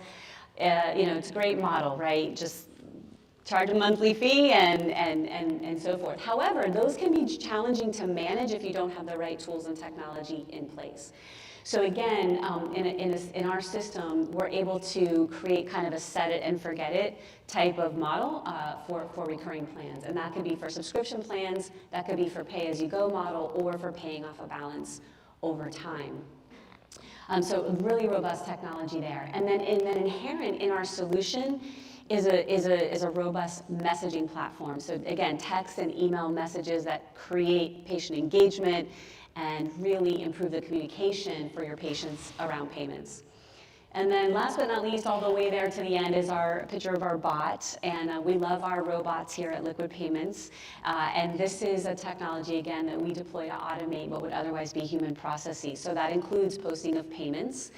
And some of you may know that a lot of the practice management systems have proprietary payments embedded in, which oftentimes lack functionality and are costly. So we give you an opportunity not to be held captive to that, come out, have a more robust platform at a competitive rate, and still have your payments automatically posted. And the other thing I wanted to mention is, Liquid Payments is this amazing user interface, user experience, technology layer. But again, behind us is a strong partnership with Heartland Payment Systems. Heartland Payments is a global payments company. And again, wanted to reiterate my colleague who didn't want to get on stage with me today, by the way, Michael Ross. Come by and see Michael for sure. Okay, so more specifically, some of the innovative things that we're rolling out, and this didn't quite render on the big screen well, but some of the more innovative modules we're rolling out is what we call a one-click payment. And so if you stop by the booth, I'll show you exactly what I mean by that. And that's basically where on a point-of-sale device or on our portal, our robotics are rendering data from your system, from your appointment calendars, so that when you're taking a payment, you literally are clicking to select the payment and then take the payment right away. There's not data entry, there's not a lot of clicking and selecting boxes, so we call it our one-click payment. We also have custom online hosted payments pages that can be linked to your website, and I know a lot of you with subscription models and different plans that folks can choose from like to have that link from your website and have that all automated. We can render data back to you, redirect patients to a forms page to complete the process, etc. Subscription plans I talked about. And then super exciting as well is our AR automation module. So again, for those of you who do accept insurance, think about a day where you don't have to sit there and generate bills for back-end balances due, or run reports and then have a bunch of manual processes, stuff envelopes, send statements. Think about a day where a robotic automation script is scanning your system for balances due and sending out that communication automatically. And it's actionable and it's all electronic. So again, very powerful to cut your cost of collections and optimize your AR cycles. Oh All right. So I'm getting a little short on time. I'm looking at the timer right here. But we do have some case studies. We work with one of our customers, a large DSO, dental service organization. We work with VSOs as well. But here's some of the stats that they're experiencing: improved cash flow of 20%, better efficiencies, and increased patient satisfaction. So really powerful, case studies that we have. I think I had a couple here is Physical Rehabilitation Center we work with just up the road in West Palm. And so really at the end of the day, it's all about enhancing revenue, displacing costs. And so when you use our platform combined with a Heartland Payments merchant processing platform, you really have a net benefit to you as the practice and your downstream customer as a patient as well. So again, here's some of the feature functions of our platform. In the interest of time, I won't reiterate all of these, but I would just encourage you to please stop by our booth outside. We're happy to give you a live demo of our platform. And I thank you very much for your attention. Is there any questions before I head off stage? Any questions? No? Okay. Thank you guys so much. Appreciate it.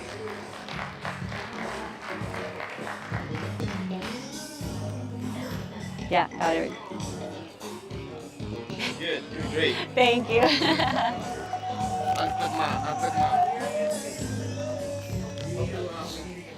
Mic'd up right here. You're next. Yeah, them two or them three. But who do I talk to put our website up there and then change it halfway through? The guy in the cap? Sonny. Yeah. So who's gonna speak right now? The guy in the black. Okay. All right, oh, there we go, it is on. All right, let's give it up for Amy Crawford for Liquid Payments.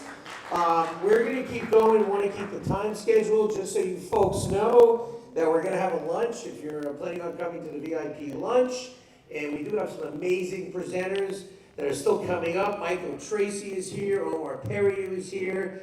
And we have our good friends, sponsors from Platinum Biologics and Scale B. We have Beeben Russell, Stephen Mesa, and Dr. Scott Martin. They have an amazing business. One is the side of marketing and helping practices and clinics grow their business. The other side is their Platinum Biologics, to find out more about the different products, exosomes, stem cells, Wharton's jelly that they're using. So let's give a big hand for these three gentlemen. They're going to come up in tandem because they want to work together as a team. Let's give them some support. And you guys want to stand? Or you guys want to put some chairs up there? We'll stand. Stand? Yeah. Beautiful. You guys are on stage, off stage. And Dr. Martin, I will give you this one. Yeah. Let's make sure this is. Yours working? Test, test. Hello, hello.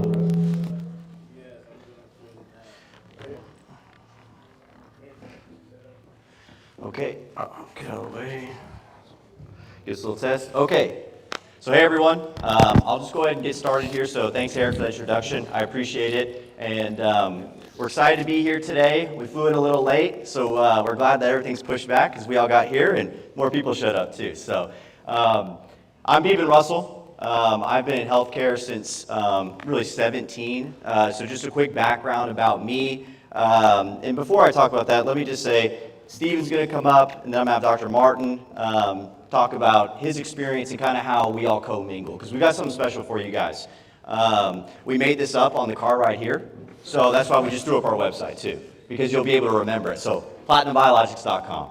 Because really what we have is we have a service. We don't have a bunch of fancy stuff. We don't have a bunch of bullshit that doesn't matter to you. We have things that actually affect your bottom line, affect your clinic, and reduce your cost of goods. So starting off with my experiences, I helped build some of the biggest peripheral neuropathy MSO GPO groups. I authored the first Parker University course when I was 19 years old. That was presented by Dr. Eric Kaplan. I'm sure you guys have heard Disc Centers of America, NeuroMed, NeuroDoc, Blueprint to Practice Automation, and a couple others. So building these complex protocols and building kind of practice management style group purchase packages and what we sell in our clinic and offer patients, they're fantastic. You know what's not fantastic? The person who charges you $2,500 or $5,000 for a management fee or a group fee for some ongoing automations, right? Which is just some emails and some other stuff. And whether you suffer, sink, or swim, they're still collecting those bucks on you, right? And when it's like, hey, I need some more patients, they're like, that's not our responsibility. Right? That's how you feel, right? As they take your money every month. So what I really kind of took to this, and I had a great venture with Dr. Martin. Steven's a good friend of mine, is with Platinum Biologics, we created what's called a physician-centric GPO. So who in here owns a clinic? Come on, guys, I need some participation. No one over here owns a clinic? No clinic owners over here. So we have a couple clinic owners here. As you guys know, regenerative medicine has been super sexy, right? Almost too sexy. A lot of sizzle, less steak, all right? Everyone has some type of scientist or something behind. Everyone realizes that with biologics and regenerative medicine, did you know that scientists do research? They don't process tissue. So why does everyone have a scientist? You know, a lot of it's really, there's a lot of sizzle to sell you overpriced products. That's what it comes down to. They can't really prove their methodology. They don't show how they do it. They don't do proper dosaging. So what our idea was is to create a physician-centered GPO where all of our physicians act as a large group purchasing organization, and we reduce cost of goods for all the physicians. We have the most concentrated products at the best prices. So what? Product sits on the shelf. Who cares? Right? Because it takes a program, it takes a process, it takes financing, which we just talked about. That's why we have 12 of them. And I'm going to get into why do we have 12, right?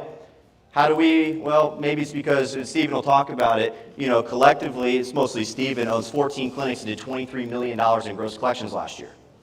He's going to tell you a little bit how he does that. So we do it all. We eat our own opportunity. You get a lot of gurus, a lot of cookbook people who don't take advantage of their own opportunities. The coach that can't do, right? We've all heard that. We participate in everything we're doing. So what we have here, just real quick, I'll pass it off. We specialize in Wharton's jelly.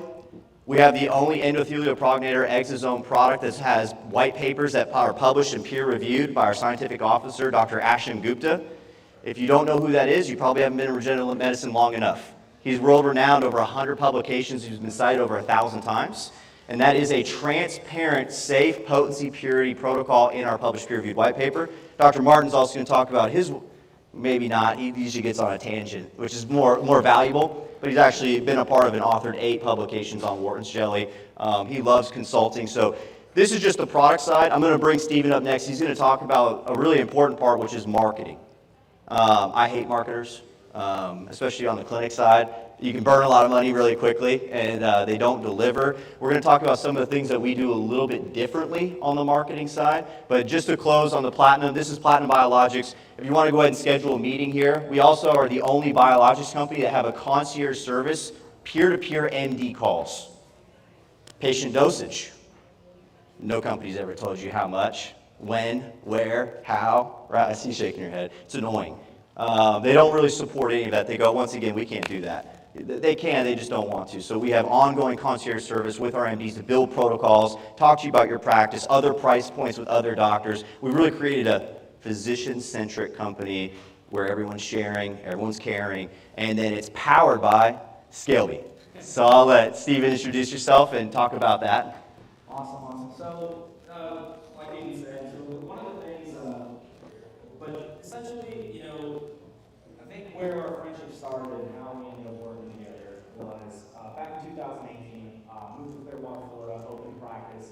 The practice was actually cash coffee. We were not integrated at all. We didn't have any nurse practitioners. And what ended up happening there is we actually had, I don't know if the company's even still around, Access to Integration, come in, one of the reps, and pitched us on integrating our practice, getting into regenerative medicine, doing the insurance billable neurostim units, which a lot of people got in trouble for those. But we were able to take the regenerative medicine model and go from 1 office in January, February of 2018 and go to 9 offices by just January 1 of 2019. From 2019 to, January 1, 2019 to pretty much March of 2020, we had grown to 14 offices. Obviously, everything slowed down and had to change during COVID. But the one thing that was constant was our marketing, right? My background's in digital advertising. We're really data-driven. We've got a call center. You know, we are doing this from a place, everybody talks about, you know, hey, understanding next big thing, right? But the beauty of what we're doing, right, is we understand the pain of a physician. We understand that just because we got you a bunch of leads doesn't actually equate to patients. And we're actually watching the numbers the same way I do in my own offices, right? So what makes us different, right? I'm kind of short, sweet to the point, literally and figuratively. And the one thing that makes us different is we actually guarantee results. This is stuff that I'm doing in my offices. From direct office consultation stuff for neuropathy, knee pain, we do some weight loss, we've got some functional medicine stuff that we do. But we also fill seminars, we do dinner talks, lunch talks, with a guarantee as well. And the beautiful thing and what nobody else is doing right now is does anybody here know Mikhail LaRue at all? South African guy. Met him at another medical conference about a year ago. Quick story about him. Ended up hitting it off. He said he was moving to the States. The guy had a background in selling fine art. $500,000, $1 million paintings at auctions. And he basically was like, look, I think I could sell, cash return medicine stuff for you. To make it, long story short, ended up having him close cases for me virtually. It worked out so beautifully, guys, and we can get on a call Monday or Tuesday to show you the actual numbers and get you, some calls with our current clients. We've actually built out a staffing company where we have virtual case managers come in, they're in your office through a monitor. Your patients still go to your office, still do the inpatient paperwork, still do the nurse screening, still do the medical exam, but we actually have an expert that has a background in fine art sales, stocks, bonds, different things like that, just high-end stuff. That we've actually set and vetted through our offices. And they go in and close all your cases for you. Our average case value is around $12,000 for neuropathy and knee pain. And our average person is doing about $150,000 a month in cash sales for us. So we all know to scale an office, I've got 14, I've got 9 in Florida and 5 in Ohio. Hiring a nurse practitioner can be done, no problem. Hiring front desk, no problem. Managing an office, no problem. The hardest part is marketing and closing cases, and we actually can give you a done-for-you service where as long as you have a budget for marketing, we will actually go in and close the cases for you as well. So I'll go ahead and push it on to Dr. Martin, but one big thing before Dr. Martin gets started is, Matt, he's my partner and cousin, actually. If you guys schedule a call with him, we're going to be in the booth in the corner for Monday or Tuesday. Not only are we going to show you, kind of pull back the curtain on everything that we're doing, but we'll also give you 50% off on anything that we feel your clinic needs. We don't want to just segment into one thing, whether it's direct office or seminars or just case managers. We're kind of an a la carte service where we kind of want to understand your office and what you guys do to be able to see if we can help you. If we can, we have a huge network too. We can refer you guys out. So, Dr. Martin, take it away. Appreciate it. Can everyone hear me? I guess so. I can hear myself. Dr. Martin, just before you go, we're going to match the biologic purchase. I forgot the offer, but that's the offer. Go ahead, Dr. Martin. So, how many in the room are physicians? We have one, right? Are you a physician as well? Right. How many in the room are aesthetics trained? I'm sorry? Beautiful. Okay. How many are actually in clinics where they have a role as an office manager, director, staff, or anything like that? You are. Okay, very good. I'm going to be very brief. I'm Dr. Scott Martin. I'm a board-certified interventional pain doctor. I practiced for about 10 years in Southern California. I saw about 60 patients a day for 10 years in Southern California. Got to the office at hospital about 6. Saw 40 patients in the office, saw another 10 in the hospital on consult, and operated 6 days a week. I was a very busy guy.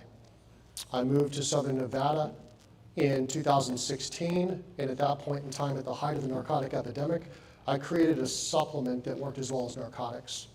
It worked so well, I got a 8-figure cease and desist from Bayer Pharmaceuticals, the largest generic manufacturer of narcotics in the world.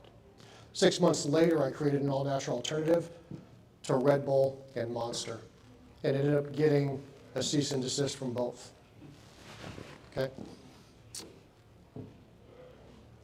When I left California, I had a very frank discussion with my accountant, God rest his soul. He passed about 3 years ago. And all of you can relate to this. He called me up on a Thursday. Friday was my favorite day of the week. I had in-office surgery all day on Friday. And he said, Dr. Martin. I said, Neil, how you doing? He said, better than you. I said, really? I said, why? He said, I'm doing the numbers, Scott. And in 2 years, your office overhead will meet your income. I was a solo practicing doctor in Southern California in Aliso Viejo. I had 5 full-time staff. I had no nurse practitioner, no PA. I had 1 part-time RN who helped me with cases. Care to guess what my office overhead was a month? Throw out a number. My hard office overhead ranged from $47,000 to $60,000 a month as a solo practicing interventional pain doctor. That did not include malpractice. It did include my mortgage, which at the time was a $14,500 interest-only mortgage because my lender during the crash in 2011 lost their ability to lend. And I took out hard money loans from Hard Money Mike 1 and Hard Money Mike 2. All of you who are sitting in these chairs, who are going to work in a medical practice, have the specter of overhead over you. How many of you think you're going to make more money tomorrow? You're not. If you're billing insurance, today is the day you made the most money in medicine. Today, right now today. You made the most money in medicine today billing insurance, because tomorrow your overhead goes up. Tomorrow insurance pays less. Tomorrow a staff member leaves because they got 25 cents more an hour to go work with their girlfriend who left 6 months ago. Tomorrow, the procedure that you get paid the most for just got cut 25%. How many of you in here pay your overhead in cash? I see one guy all the way in the back who raised his hand. I'm going to ask again, how many pay their overhead in cash? 2. Okay? If you are planning to pay your office overhead in insurance, you will have a conversation with your accountant, just like I did, very soon.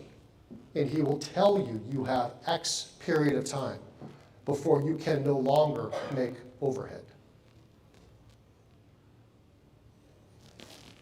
A year ago, I took a job as Vice President of Clinical Development for a biotech in Pensacola. In 11 months, I took 7 papers to publication, and 8th is on its way. In that period of time, I started clinical trials across the country. I believe we started 34 clinical trials. In that period of time, I was inside sales, outside sales. I was education for distributors. I was education for doctors. I did peer-to-peer. I started a team of clinical research coordinators. I managed and groomed that team. I did just about everything.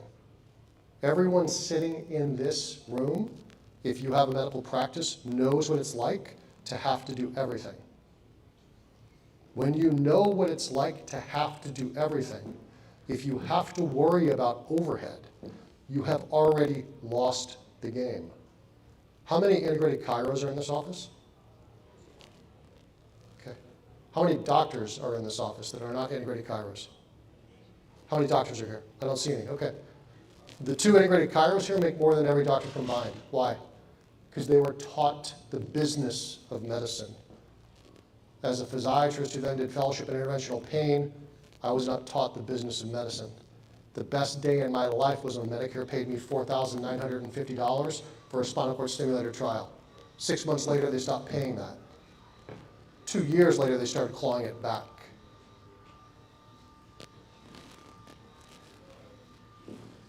The reason I'm giving you the gloom and doom is very simple.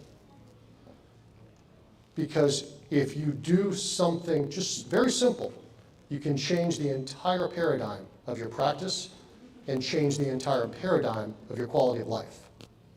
How many know exactly how much their overhead is? How many know it to a dime? The 2 integrated chiros. Okay. For all of you who don't know what your office overhead is, figure it out. Know exactly what your office overhead is. And very simply, work backwards. If you start doing cash biologics, which is not that hard, right? You need a profit margin of $500 and 60 patients to make an office overhead of $30,000 a month. How many see more than 30 patients a day? Almost everybody in here, right? I saw 40, 60 on the regular. I've got a buddy who's a urologist who sees 120 patients a day. That's standard fare in Southern California, right? I know chiropractors that see 100. I see urgent cares that see 200, 500 a day. Right? The reason I'm here is very simple. I consult for a lot of individuals, and I watched myself go broke. Having spent 27 years in school, having challenged some of the largest companies in the world to make people better. And so now my job is very simple. I consult for ScaleBeat. I'll give you a cell phone number, and if you have questions, you can call me any time of day. I get calls all day, every day. People ask me how to use these products. They ask me how to improve their office, how to improve their overhead, strategies, techniques, protocols, applications. I've done it all. I do it all. My job here is to do something that nobody did for me. My job here is simply to be of service. That's it. I've created things, I've invented things, I have 4 patents, bought and sold, 14 houses in 18 years. But the one thing I learned most critically is that you need a team to help you succeed. I was a physiatrist, we trained in teams, right? I worked with a lot of chiropractors. I was one of the few that had chiropractors as friends. We worked as a team to get patients better. All of you who are here are working for one simple reason. What drives medicine? What drives the success of a medical practice? A good patient outcome. That's it. Every one of you sitting here, if you deal with patients, the single driver of your medical practice is a successful patient outcome. Why? Because one good review means that that person's circle of influence now becomes your referral pool. No different than one bad review or one bad outcome can destroy a practice. Bad Yelp reviews, because everyone talks to mother, brother, sister, cousin, person in front of them at Starbucks, person sitting next to them for an hour and a half at the DMV. And if you can generate better patient outcomes, it drives the success of the medical practice, which is what? The new patient referral. Because all successful practices are built on new patients. You cannot turn an old patient upside down and shake all the cash out of their pockets month over month over month and expect to have a successful practice, expect to grow, expect to franchise, expect to expand. But all those things are very possible if you focus on working backwards from overhead, on working with a competent team, and doing your dead level best to achieve superior patient outcomes. That's all I have.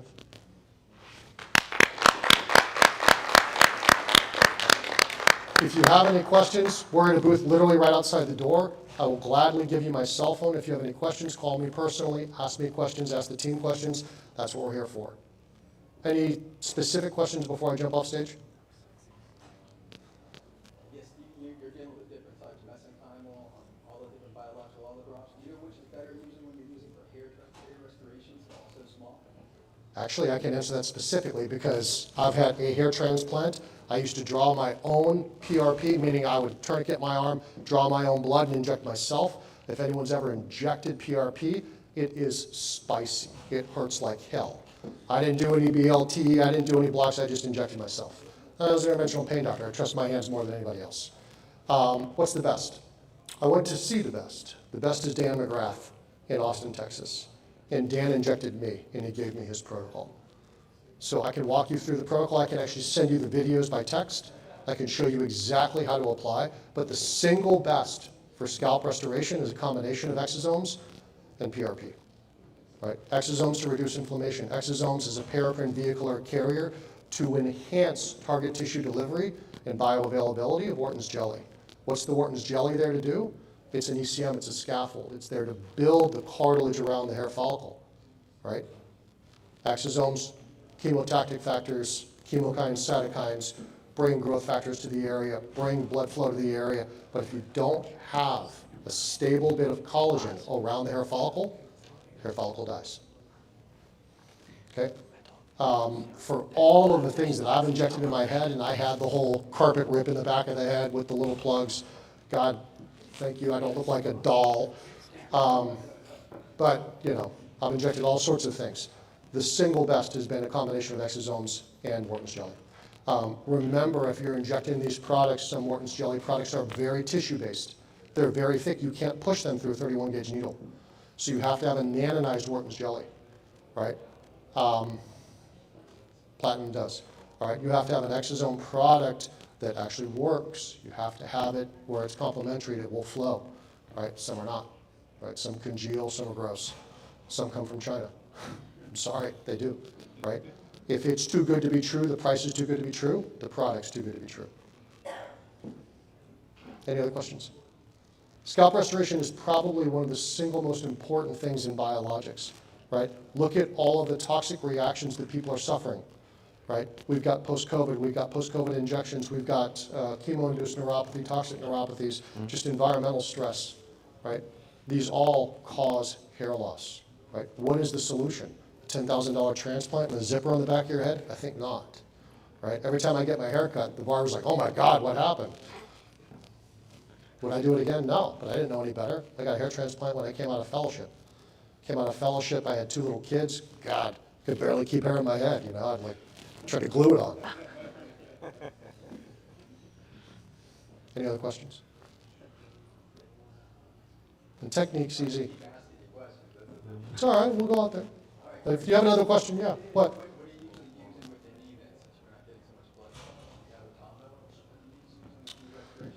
So I'm going to speak in general terms, right, the way I do it. I have Graves' disease. I have seronegative spondyloarthropathy.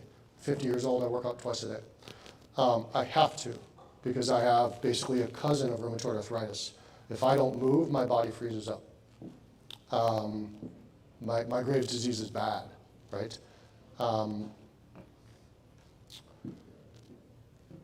If you are looking at the cartilage of the knee, right, and there's a beautiful paper, I'll send you the paper, right?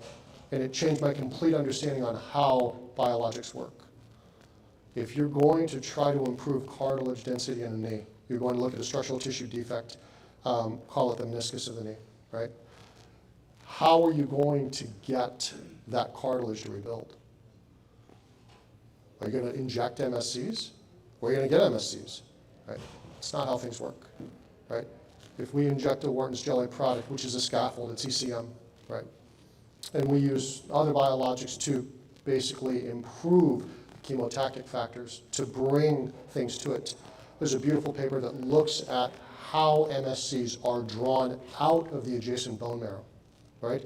And so Wharton's jelly and exosomes, these products do that. They have chemotactic factors, they have chemokines, cytokines, growth factors. They draw MSCs out of the adjacent bone marrow. And by having growth factor progenitors there, right, it helps those MSCs differentiate into chondrocytes. That's how these products work. I didn't understand it as such, not until I read the article, and I researched basically every article, publishing 7 papers in 11 months. That's a lot, by the way, right? That's like, I don't know, that's like a real estate agent selling, I don't know, 8 $14 million homes in 11 months. Doesn't happen. Maybe here in Miami, but not anywhere else in the country. Right? But yeah, we can talk more aggressively about that. Any other questions, concerns?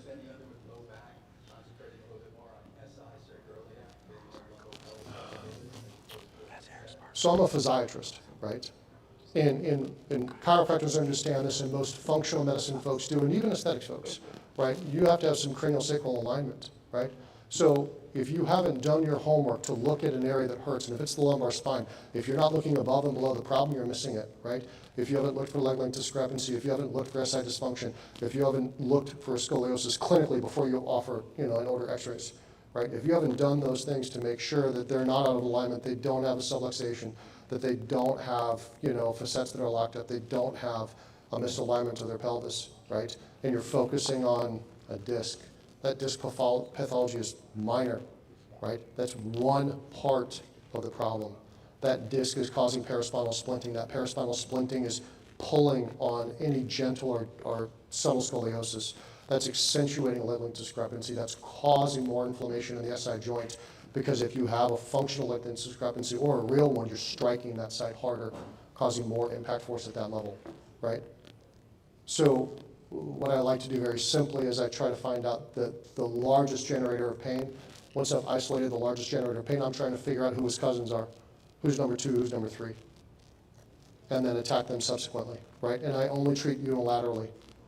People have pain bilaterally, but if I treat bilaterally, they don't have an internal control, right? Anyone who's ever treated somebody in pain, I don't care if they crawled into the office and 6 months later they're like dancing in, right? They're still going to tell you they're pain 6/10. Why? Because they built secondary gain, they built all of these other things that are positively reinforcing because they have pain. They still get their yummies, they still get their prescription if they're pain 6/10 because there's still an indication to treat if you're pain 6/10, right? So I don't look at pain, I look at function. That's it. So if you're treating these patients, right, if you're trying to improve their quality of life for the love of God, put an SF36 in the chart, right? Have them do it as new patient paperwork, look at it again in 6 months, do a WOMAC, do an NPRS. Please look at their functional progress because that will tell you how they are, right? And if you're seeing them once and not seeing them again, you're wasting your time. Patients improve over time. Relationships develop over time. If you want patients to improve, invest in their improvements. See them 3, 4, 5 times. See them back in 2 weeks after any procedure. See them back in a month. See them back in 3 months. Make sure they're progressing. Because patients don't listen. They don't take what we say, right? But if you build a relationship, that relationship sticks. They'll do what you ask because they know you're invested in their care. Sorry, I'll stop talking. I know I went over.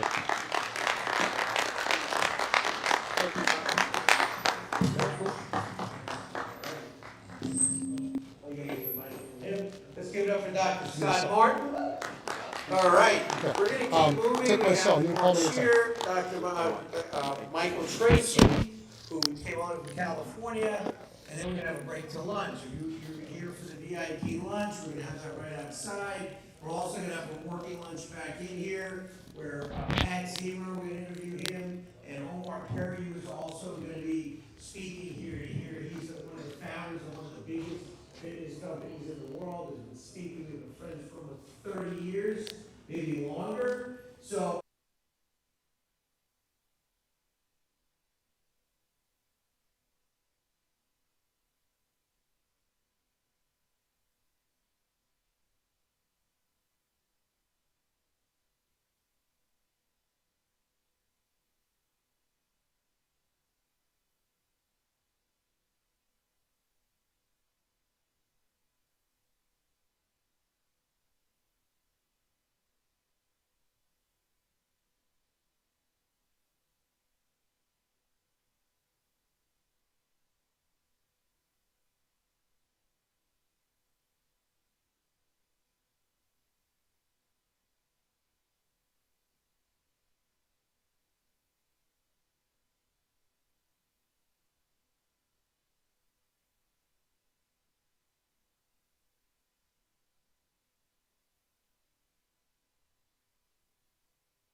one time, this is happening, so you have to open up our pelvis. And I always lean back because we're holding forward. I hope that was a quick little trick to do constantly throughout the day here because you're going to be sitting for a while. Awesome. This is Dr. Jeff Draesel. If you're going to be joining us at our clinic in Innovative Medical Wellness, you can find out more not only about the different postural techniques. We just installed a new red light therapy bed. For those who are familiar with it, amazing, as well as a whole bunch of other products that really can help you heal your body. Again, health, wealth, and self. Right now, I want to bring up our next speaker in the wealth field. This gentleman is a good friend. I say he has a PhD in financial services because of his background. He helps people build wealth with a concept called infinite banking. Mark Scheer works with Safe Harbor Financial, also works with a couple of other companies that show you how to accelerate your interest payments to pay off debt. But more importantly, how many of you like to be your own bank? How many of you here like to be your own bank to build wealth? Let me see a show of hands. Now you want, listen, the banks make all the money. They're killing you. So let's give it up for Mr. Mark Scheer with Safe Harbor Financial to share with you how to build your infinite bank. Thank you, Eric. So, first day, I always tell Eric this, I am not a PhD. He likes to call me that. I am an RFC, which is a registered financial consultant. But we're not going to talk to you about buying stocks, bonds, that type of thing. We're going to talk to you about how financially literate are you? How many people here think they're financially literate? Well, not too many people. Okay. Well, we're going to show you some things that you don't know. And Dr. Scott did a great job. And I just wanted to add that Dr. Scott's not here now, but if he was, I'd say, this is real, not an implant. But that being said, we have to undo what we think we know. And we have to also make this work. I'm clicking, guys.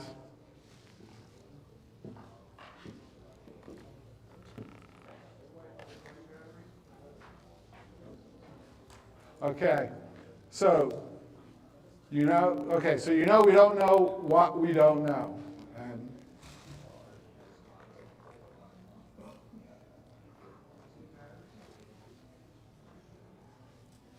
well, this happens every so often. Technical difficulties. You got it?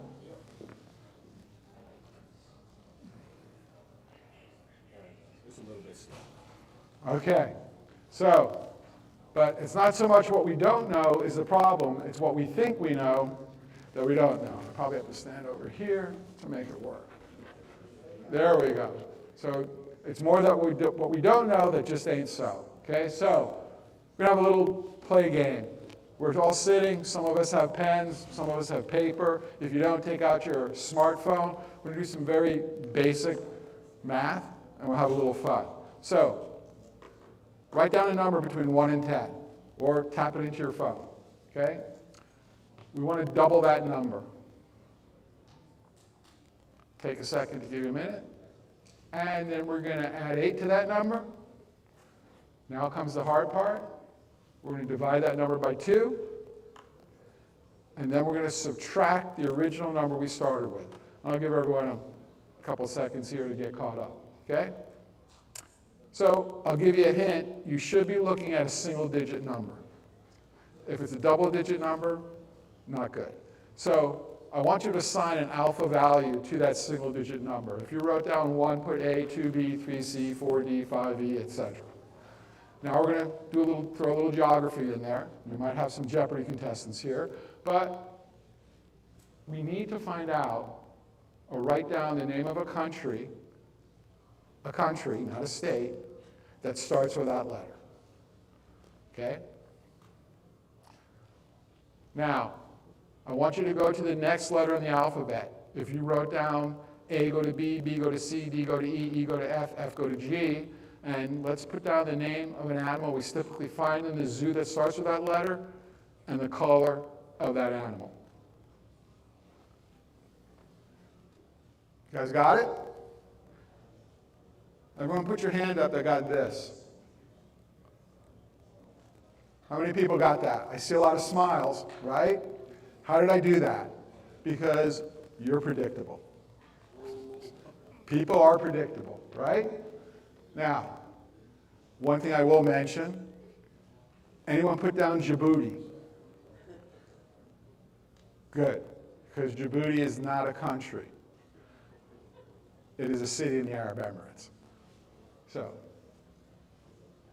let's now look and start digging in, all right?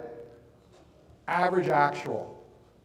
There's some medical people in here, general people, and this is one of the biggest fallacies that people get messed up with becoming financially literate. Let's say I had $100,000, this will be pretty simple, and in the broad market invested, and the market went up 40%. How much would we have? Come on, we'd have $140,000, right? Next year, the market goes down 30%. How much would we have? I'm going to tell you. It's $98,000. It's less than we started with, okay? Now, let's just say I walked into a financial planner, and the same, Lisa's financial planner, and I said, hey, Lisa recommended me to you. What'd you do for her the last 2 years? Under this scenario, he would look at me and say, well, Lisa earned on average the last 2 years 5%. Up 40, down 30, positive 10, divide by 2. But as you can see, what really happened? She actually lost money. And this is one of the problems that most people don't understand. It's not averages, it's what actually happens. And that's what makes the world go around, okay? So, let's go into more business aspect of it. You have an office, a business, you're an individual, and let's just say you have 100,000, whatever, more, a million, whatever it is, in a bank account, or an account earning 4%. And you have to buy a piece of equipment that's $30,000, or you want to buy a car that's $30,000. Question, should you take the money out of your account that's earning 4%, or should you finance it for 5 years at 6%?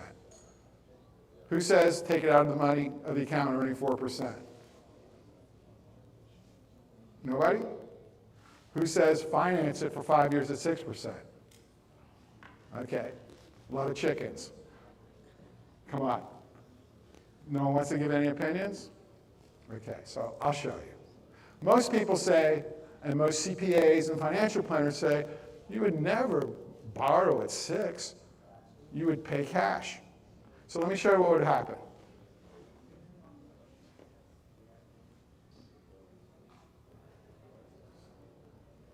Your 4% growth on 30,000 would be 36,499. You would have made 64.99. But if you financed it for 5 years at 6%, it only would have cost you 34,799. Most people would have just lost $1,700 because they're not financially literate. Okay? I sit there with CPAs and they go, show me those numbers again. And they go, wow, you're right. I've been telling my clients the wrong thing 10, 20, 30, 40, 50 years as long as they've been in practice. Okay? Now, what's the next important thing that most people don't get is the concept or the reality of perpetual uninterrupted interest. If I said to you, would you rather have $1 million right now that I give you or a penny that doubles every day? A lot of us know this trick. And if you took the $1 million, you would have shortchanged yourself by $9,700,000 because $10,700,000 and change at the end of 31 days. A lot of people know that, but now I'm going to put a twist on it. You can see in the 22nd day, you've got about $20,000, right? There we go. I'm seeing it. Let's say you had someone you really cared about, and they came to you and they said, look, I've got this weird disease. The only way that I'm going to survive is I need a procedure. The doctor doesn't take insurance, and I have to give him $20,000, and I need to do this in the next 48 hours. You took that money and you gave it to this person because you really cared about it. What happens to you? Well, you got $2.56. But think about this. What would happen if you went to, let's just call it a not nice loan shark, and they said, I really like you. I'm only going to charge you 1,000% and you got to pay me back in 14 days, which means you're going to owe me $200,000. Most people would say, there's no way I would do that. And that's because they're financially illiterate. Because if you did that and you kept the 20,000 growing, you can see you'd have $10,700,000. So guess what? You paid the $200,000 to the loan shark, you got 10.5, and your friends got the problem solved. Okay? Now, opportunity cost is something that happens to everybody. Everyone buys things in two ways. Either pay cash, and when you pay cash, you lose the opportunity cost to make money on that money. When you finance it, well, obviously you're paying someone else interest. Let's click this guy here. Come on, come on, come on, come on.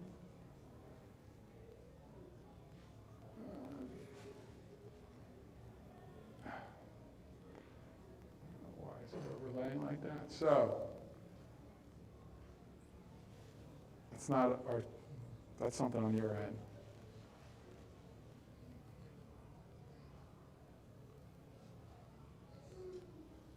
We'll just struggle through it. Anyway, here's an example, maybe of a little piece of equipment in an office. Okay? If you had $50,000 sitting around earning 5% for 5 years, you can see what you have. Okay? Now, if you borrowed that money, right? Same concept as before, but the numbers are a little bit bigger now.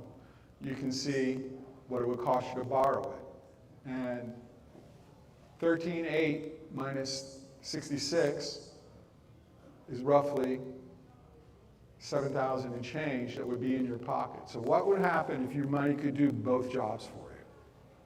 Think about that. You could have money, buy something with it, and at the same time earn interest on that money. Bring it home to something that everyone understands. Who has a mortgage? Anybody? No one has, okay. I'm going to pick on you because you're right there. What's your interest rate? Okay, great interest rate. This one's based a little bit higher because things have changed. If this was 6 months ago, we would have had a 2.5 interest rate. But you're not paying 2.99%. You can come out and talk to us later and I'll show you. You're paying about 40%. Okay? So let's look at a $300,000 loan at 5% for 30 years. Okay? Your PI payment's $1,610. Okay? You're paying $1,250 in interest the first month of the loan. Take $1,250, divide it into $1,610, 78%. Now, you're going to tell me, you know, Mark, mortgages are front-loaded. And I go, you know, you're right, they are. So let's look at the 10th year.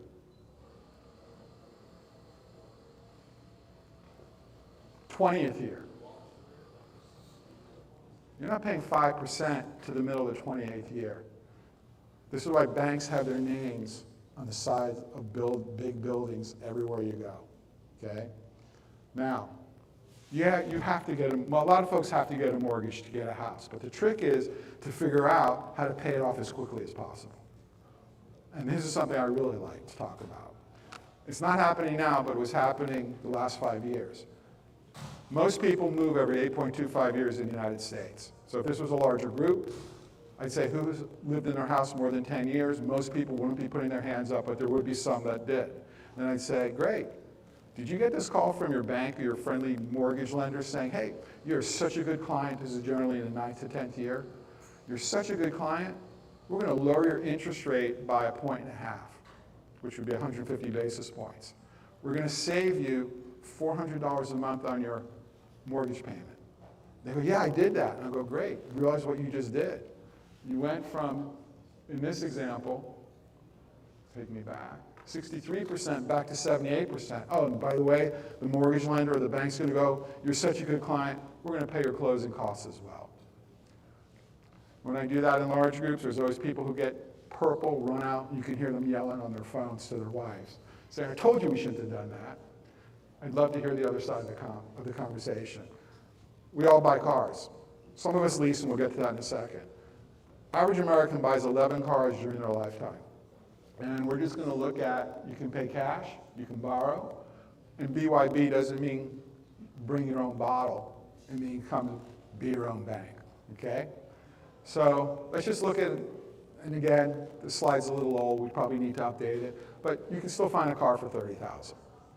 Not as many as you could before, but there's still $30,000 cars out there. The 5-year loan, you can see what the payment is, okay? Now, someone who, yeah, man, this is not good. Anyway, somebody who bought the car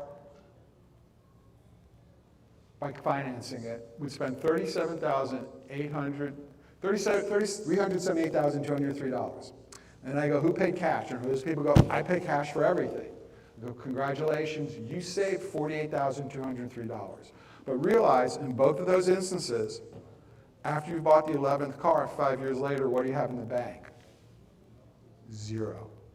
If you learn how to be your own bank and become financially literate, you'll spend 30 once, and then you'll only have 291,000 and change after you've bought the 11th car 5 years later. How do you want to buy your cars? You want to keep doing what you're doing? Most people don't. Now, let's look at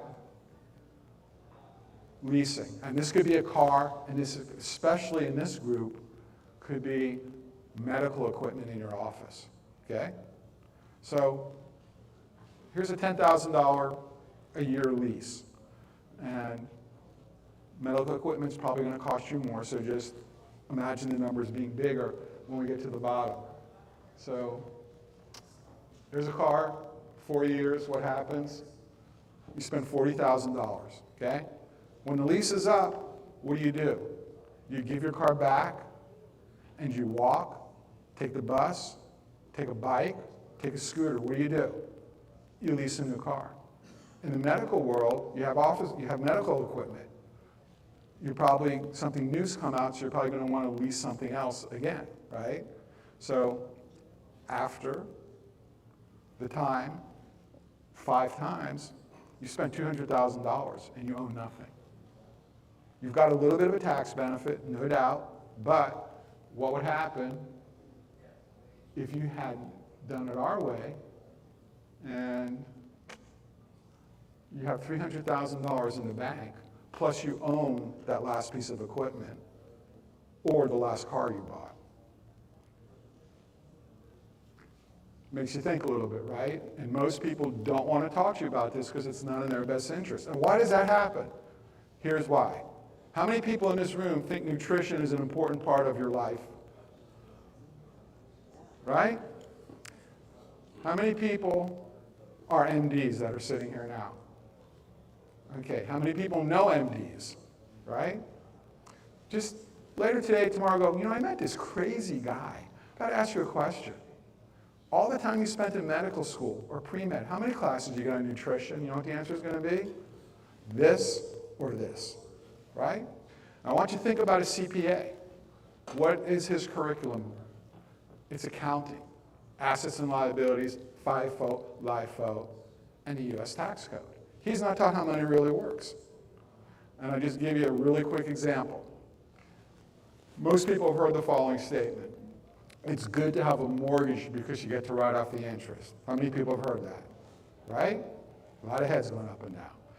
We're going to go through a quick example. I'm going to use a 30% tax bracket. Don't get excited. I know there is no current 30% tax bracket in our tax code. I'm just not that smart, so it makes the numbers simple for me. So, and what's your name, sir? Sorry? Dave. So I'm going to pick on you because you're right here. So Dave, if I was to say to you, and you said to me, yeah, I agree with you, it's good to have a mortgage because you get to write off the interest, I'd say, play a little game with me. How long would you play this game? Okay, we're going to assume you're in a 30% tax bracket. You take $100 out of your wallet, you put it in my hand, I stick it in my pocket or my wallet, and then I give you back 30. How long would you play that game with me? I gave you 100, you gave me back 30? Yep. I wouldn't play it once, but you get the picture, right? So think about this. Every $100 in interest you're giving to a bank or a mortgage lender, are they even giving you back 30? No. Okay. What used to happen, till they changed the tax law 3-4 years ago, You used to be able to write 30 off the adjusted gross income line of your tax return, not the bottom line, right? But now, first of all, how great is that? Not that good, right? Today, most people meet the standard deduction and can't even do that. So when people tell you it's good to have a mortgage because you get to write off the interest, which not every, but most CPAs tell their clients that, it's because not that they're trying to hurt you, they just don't know because they haven't been taught how money really works, just the X's and the O's from college. Okay, so this is one of my favorite parts. And by the way, we're almost done. The golden goose. I have a farm where I raise golden geese, and I'd be willing to sell them to any one of you for $100,000 a year. Now, what's the good news? These geese lay golden eggs worth $10,000 each. When you buy the goose from me, you're going to get 7 golden eggs in that year. Then every year after that, the goose is going to lay an additional egg, meaning second year you'd have 8 golden eggs, 9 golden eggs, 10 golden eggs, 11 golden eggs, 12 golden eggs, 13 golden eggs, right? So by the time you die, right, it's going to lay hundreds, maybe thousands of golden eggs. How many of you would buy these golden geese, and how many would you buy? You'd buy as many as you could, right? So that's what I want to teach you how to do. And Safe Harbor Financial Group, we're here, kind of close to where the food is. You want to come out and ask questions? No problem. There's my phone number. Give us a call.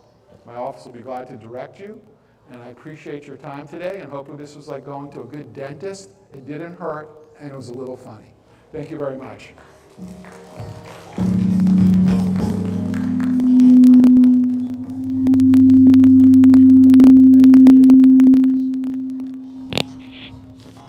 All right, let's give it up for Mark Shear. Mark is outside, you go talk with him. You're going to stay with him? And Bill, yeah. And for Bill as well, Bill Curtis, his partner.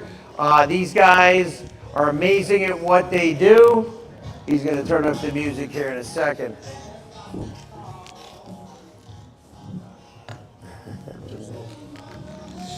You're next, right? Thank you. All right, so we're going to have our one of our keynote speakers that's going to come on before we break for lunch. If you're going to be at the lunch, we have a VIP lunch. If you're not, there's lunch upstairs, but you're welcome to join us because we're going to have some presentations. Come see our vendors. Come see the folks at Nuvana, our folks at HealthBird. Okay, they work with you if you need insurance products. And how many of you here own a piece of property in the Dominican Republic? Anybody? Anybody? No? Oh, that's good. That's good. Well, you got to see Jeannie and you got to see Tony, and they have an amazing product for in Dominican Republic. What's that? It's too loud? What? Yes. No, I said that. And Omar is going to be here at lunch, and he's going to be doing a talk at lunch. If you haven't heard Omar Periu speak, Zero to Wealth, has an amazing story. One of the founders of one of the biggest health club chains in the world today that you all know. So he's going to be speaking at lunch for us. So we got an amazing time. All right, so I want everybody to do this because obviously we want a little energy. Michael Tracy came all the way from California. If you don't know who Michael Tracy is, you may know who his father is, Brian Tracy. Brian will be doing a special Zoom presentation for us as a keynote for the end of the day. But Michael travels all over the world speaking on business growth strategies, on sales, and helping people grow their businesses and their organizations. We've worked together on a number of events in the past in New York, in Los Angeles, and it's the first time we're here in Miami. So I want you to put your hands together. Let's make a lot of noise, guys. Come on in and join us for this presentation. It's going to be a treat. In fact, we're also going to Mr. Pat Ziemer, who is actually writing a chapter in a book with Brian Tracy, and he's going to be interviewed as well. Let's give it up for Mr. Michael Tracy. Put your hands together like the Dolphins won the Super Bowl. All right. Thank you, Eric, for that introduction. Is this working? Yeah, you're all good. All right. Hello. Can you guys all hear me okay? Hello. Welcome. This has been awesome. I've been really educated and informed all morning on a variety of different things that I've never really learned about. I like to establish motive, right? Just right off the bat. Why am I standing up here? Like it's like a homicide investigator, right? You find a body and you go like, what the heck is this guy doing here? Well, I started off in sales 18 years ago. I was encouraged to get into sales by my father, and he said, Michael, you should get some direct sales experience. And I said, direct sales experience, what's that? And he says, when you get belly to belly, eye to eye, and face to face with as many people as possible, and you try to sell them something. And I said, well, Dad, I went to college. I wanted to go into finance or something. And he got real serious with me, and he said, look, if you do this, you get 10 years ahead in business, beyond anybody else. And so I humbled myself, and I took a job as a residential door-to-door salesperson. So in my first year of sales, I knocked on about 10,000 doors, and I got rejected almost 10,000 times. But I did start making some sales, and eventually they said, Michael, congratulations, we're going to make you a sales manager. And I said, sales manager? I said, that sounds exciting. What do I have to do? I said, oh, no worries. You just have to recruit, train, mentor, and manage, and babysit your own sales team, right? And your income should still be 80% personal sales. You get a small override in their production. It's commission only. I'm excited. I'm enthusiastic. And so I start recruiting people to be door-to-door salespeople. And I soon realized that very few people actually aspire to be door-to-door salespeople. Can you imagine? And so I'm going to gas stations, fast food restaurants, recent high school graduates, right? Anybody who can essentially walk and talk and pass a background check, I would hire them. And they would take them out, and I'd train them, they'd shadow me, and sure enough, after a few days, or maybe even a couple weeks, they would quit. So I'd hire 5 or 6 people every week, and 4 or 5 of them would quit.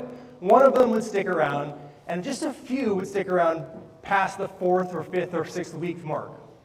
Something really fascinating happened around the 6th week. They started making some sales, right? And they started averaging about 2 sales per day. And we're selling telecom services, AT&T and Verizon in Southern California. And so their income went from $200 a week, which was the minimum wage at the time, to $200 a day. And we worked 6 days a week. So if you think about that, everything about them changed. Their demeanor changed, how they dressed changed, how they carried themselves changed. A lot of them started making more money than their parents. And watching that transformation happen, I've now started 5 businesses, I've sold 2 of them, I've worked in telecommunications, legal technology, marketing services, and now I have my own business. It's a sales training and business growth education business, and that's why I do what I do. Because with sales skills, you can take your business to the next level. Without sales skills, you're constantly hunting for new revenue, for new customers. You're going to be relying on passive strategies, like getting passive referrals or some digital marketing alchemy. But if you know hard sales skills, you can win. You can get a lot of sales. You can write your own ticket, essentially form your own destiny. So when I teach sales skills, I think in terms of skills, tools, mindset, and insight. So I'll give you an example of a skill. When I made the transition from more direct sales to enterprise sales, I was sitting basically just dialing for dollars, and I get what I thought was a qualified prospect on the phone. And I'd, blah! Right? You ever done that? Where you throw up on the customer? You feature benefit them, and they go, not interested. And they hang up. So I did that, and I figured out after a couple weeks that I would need a new strategy, right? A new map. And so I came up with what I call the 3-sale method. Am I yelling? I feel like, I don't know, it's like an ear thing. Okay, I'm not yelling. Okay, the 3 sales method. The first sale is where you sell yourself and your credibility and your company, right? They have to believe that you're an authority or a representative of something official. So you have to sell yourself first. The second thing you sell is for time. See, this is the thing I did not know. I was skipping the time component and going right into the presentation. And if you do not secure and close them on time, an appointment, a meeting, a consultation, you can't sell effectively, right? You can't ask the questions, you don't have their attention. You have to be able to sell for time. So, how do you sell for time? So I came up with a really simple process, and I'm going to give you a few of these things that you can use right away. I call it the appointment statement. The appointment statement is simple. It's a 3-part statement where you introduce yourself and your organization. Then you state who you serve, right? I serve business owners, entrepreneurs, and sales professionals. Then you state your primary results, right? That's what people buy. They buy results and outcomes. You guys agree with that? So if I said, I'm Michael Tracy, I'm with Sales Journey. I work with entrepreneurs, small business owners, and sales professionals, and I help double their sales in 90 days. If I'm talking to the right person, they're going to say, huh, that's me. Michael serves me. How? How do you double sales? They'll ask you the how question. And the how is the interesting question, because what do most people do when somebody says, well, how do you do it? What do? You answer the question, right? You go, oh, I'll tell you everything about it. It does this, it does that. Here's the features, the benefits, so on and so forth. But instead of saying how, instead of answering the question, say, I'd love to show you how. Do you have time on Thursday at 1 p.m.? And you close them on the appointment. You secure the time necessary to make sure that you have the attention of the customer, you can ask them the right questions, you can do the consultation, you can figure out their pains or their challenges, and you can address those in an official way. So that's a skill and a tool. I had to write down some notes because other than that I trail off and go in all different directions. Okay, let's talk about the history of sales for a second. So, okay, it's 1985. It's the heyday of transactional sales. So if you had a question or wanted some more information about a product or service, what would you do? It's 1985, guys. Anyone? You have to call someone, right? You gotta get the phone book, you gotta call someone, and who picks up the phone? Yeah, secretary, a business owner, a salesperson. And you say, hey, does it come in blue? Right? Or can you deliver it on Thursday? What can a sales professional do or a business owner do if they're the recipient of buying intent? They can ABC, right? They can always be closing. You can say, yes, it does come in blue, but we only have one more. What's your credit card number? Right? Or, oh, yes, we can deliver on Thursday, but only if you order today. What's your credit card number? Right? So let's flash forward 10 years. It's now 1995. What's happened? What's changed? Al Gore invented the internet. Right? You guys remember that? And so what did the internet do? Yeah, it democratized information, right? It made information accessible to everyone all at once. So now if you had a question, does it come in blue? Can I get it on Thursday? Where are you going? You know, Ask Jeeves or AOL or one of those. Well, Google won, right? Google won the search engine wars, right? So Google became the recipient of all of that buying intent, right? And it's still 70% of their business model, right? Now, they actually take that buying intent and they sell it to the highest bidder. That's their AdWords business. So what do sales professionals do? What do small business owners have to do? Right? Either we pay lots of money to Google to buy AdWords, and we fund this digital marketing machine, or we change. We add value to the sales process. We became consultative sellers, right? We ask questions. We glean pains and insights from people, and then we prescribe our solution, which tends to be a long process. So now let's flash forward to today, where everybody's hyper-connected, hyper-informed. So we all kind of know where our challenges are, where our problems are, and now we're going to Google and we're asking these questions, or the internet, or message boards. And what are we getting? Like 548 different potential solutions, right? And we're scrolling through, and we're making comparisons, we're looking at Gantt charts, and we're looking at the prices, and then what inevitably happens? We don't make a decision, right? Analysis paralysis.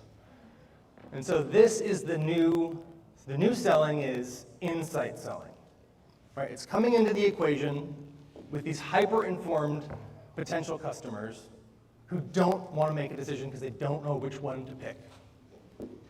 And then the way we do that is through insight selling.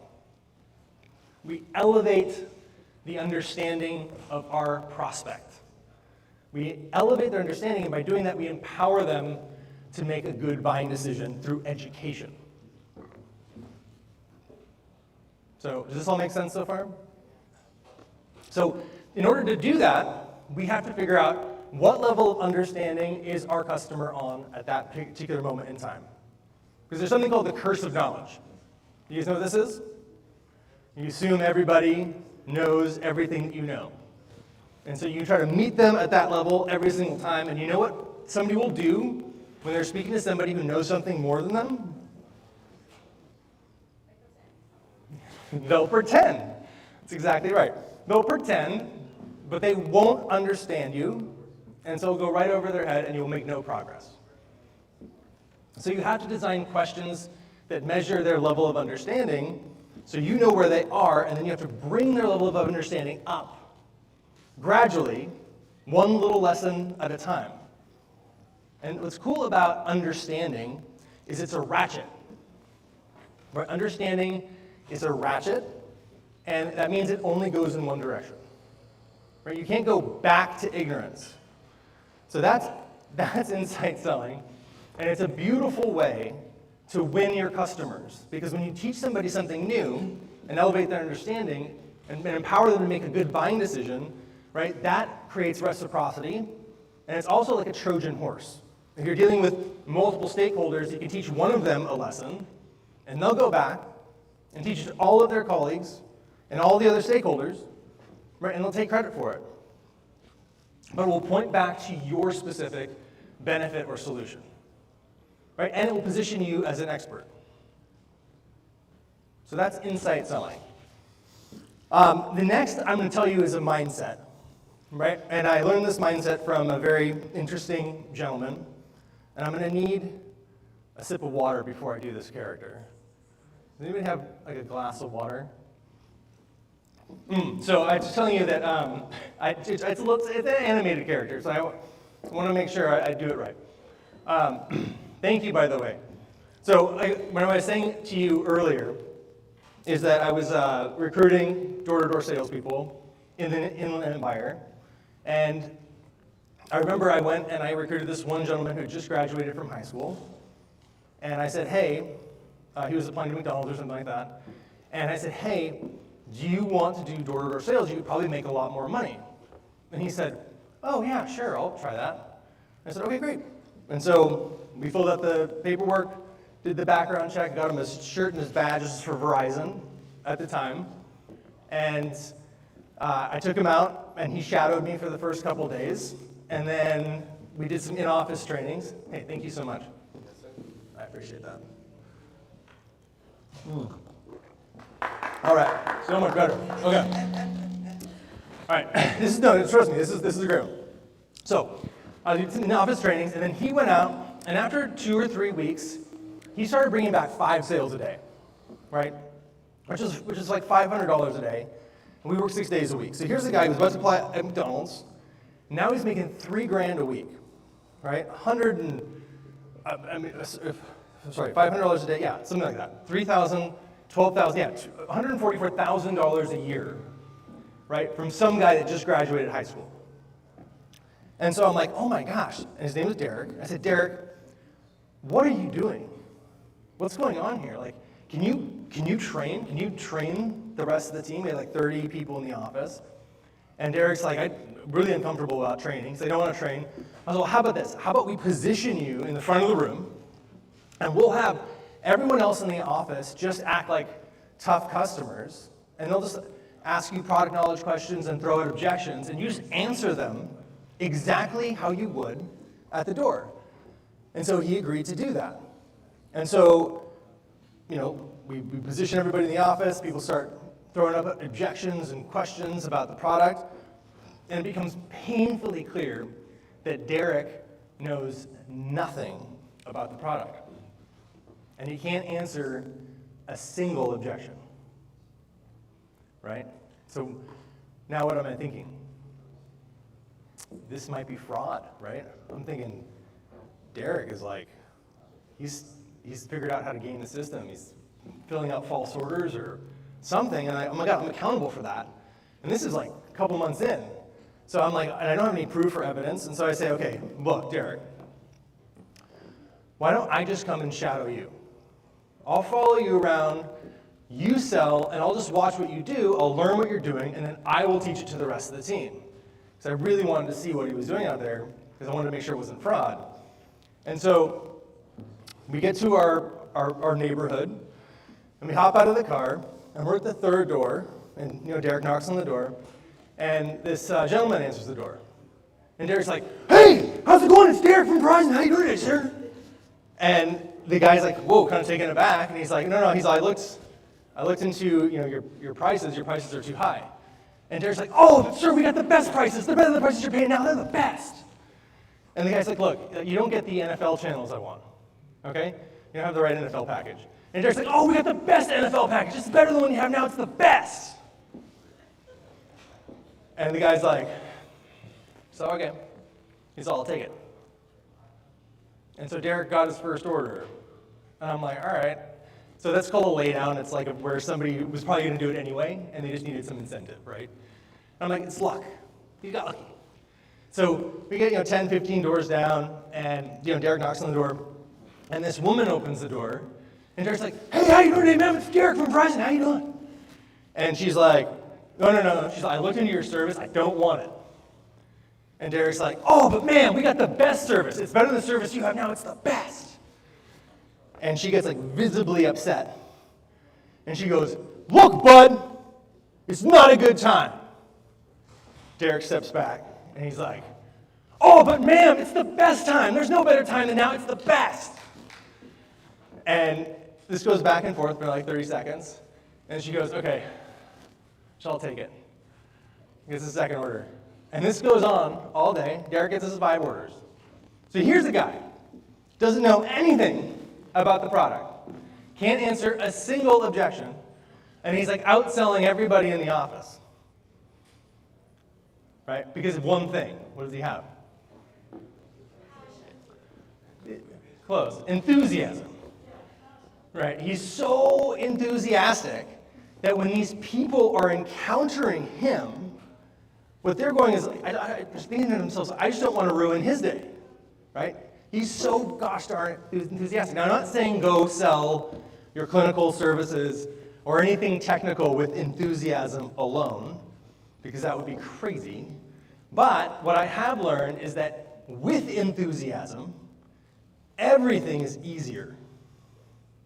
If you don't have enthusiasm about your product, your service, your business, right, everything's going to be way more difficult. So that's the story of Derek. So infuse enthusiasm in everything that you're doing, and things will be easier. Now, what's next? Just throwing this all over the place. Ugh. Okay. Ooh, this is good. Okay, so how do we develop insights? Let's go back to insight selling real fast. So there's something called the epiphany process that I've developed, but you can read about epiphanies and paradigm shifts and all kinds of things. The epiphany process is designed to get you to have more epiphanies. The average adult will only have one epiphany in their lifetime. One. Right? So here's the epiphany process. I'll lay it out for you, and then I'll try to describe it with some interesting sound effects. So the base layer is data. Right? Data organizes information. Information understood is knowledge. Right? Knowledge applied is wisdom. Right? And then you have ideas.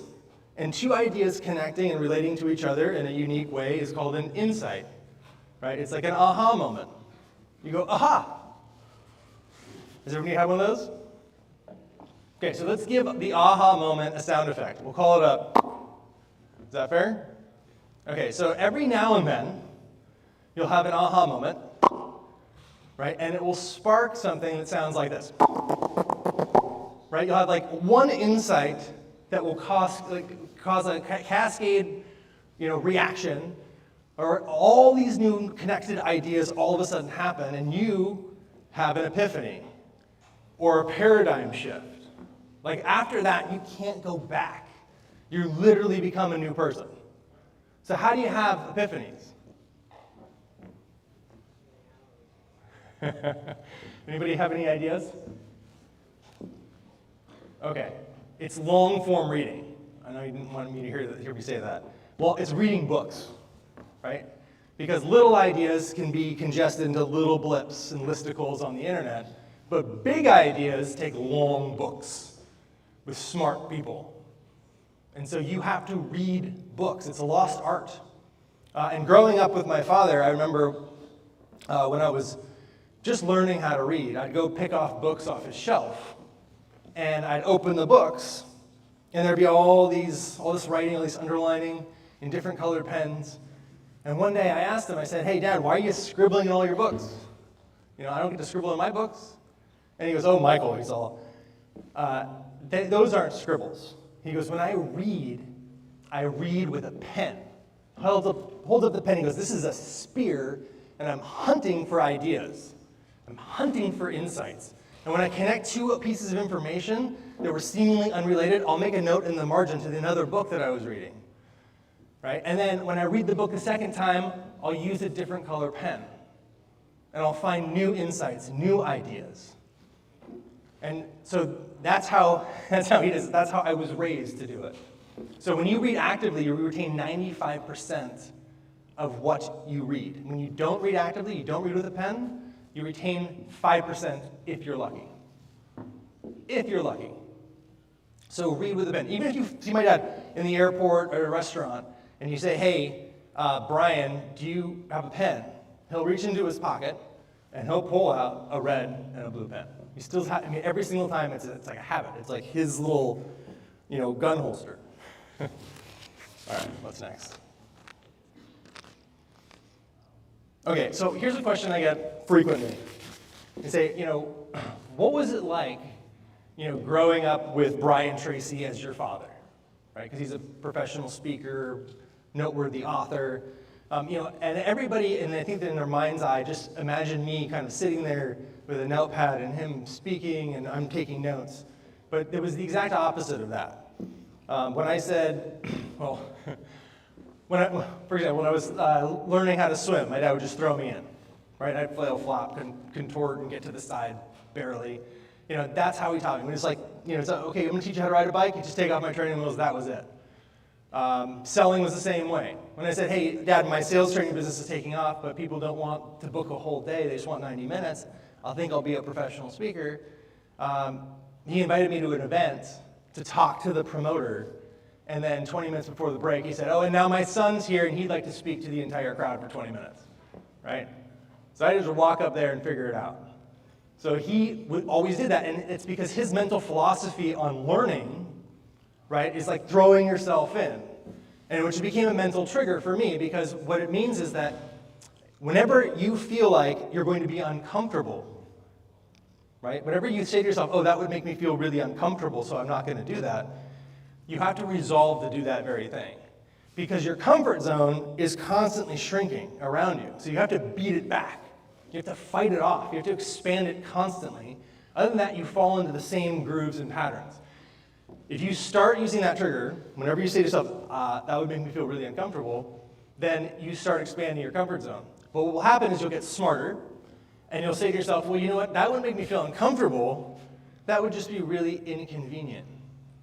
I don't want to do it. It's too inconvenient." So those two things. The inconvenient trigger has to happen too. So whenever you say to yourself, "That would make me feel uncomfortable," or "That would be really inconvenient," You have to resolve to do that very thing, because that's the only way you grow. Do you guys agree with that? Okay, so those are the 2 mental triggers that you should embody and have. Now, I'm running out of time. Let me see if I have time for some more fun stuff in here. Oh, man. Okay. One more thing, because this is really important. I've learned this. People love to talk, right, and hate to listen. So in your selling process, if you can design good questions, make sure you listen for at least 20 minutes. 20 minutes of uninterrupted listening will build more rapport and establish more trust than any amount of talking. And you have to listen actively. Grab a pen and paper, grab a notebook or something, because the human brain can process 500 words per minute, but the average speaker only speaks at 150 words per minute. So what does that mean? It means if I'm speaking to you at 150 words per minute, 70% of your brain, right, can be thinking about other things. My shoes hurt. Did I leave the oven on? What am I going to have for dinner tonight? And then what happens? You trail off, and then you, and it comes back in and out, and then you miss something. You miss some key piece of information that you could have used later on. A key pain point, a huge challenge that they needed to overcome, and you missed it because you weren't actively listening. So listening is like the new selling. You combine listening with insights, and you'll double, triple, quadruple your revenue in the next 6 months. Now, does anybody want to make more money? Make more sales? Grow their business? Just that guy? Just 1, 2, 3, 4? Everyone? Okay, great. So if you would like to join me on my sales journey, we can put up the slides now. I have an offer for you to make. We get to spend the next 6 months together. You could live in my basement. I'm kidding. But I have a sales training methodology, and it starts with a kickoff session on June 28th, at 1 p.m. Eastern Time. It's 2 hours. I'll go through the entire sales process that will enable you to do all kinds of fun stuff. So if we can make that second slide a little bigger, that'd be great.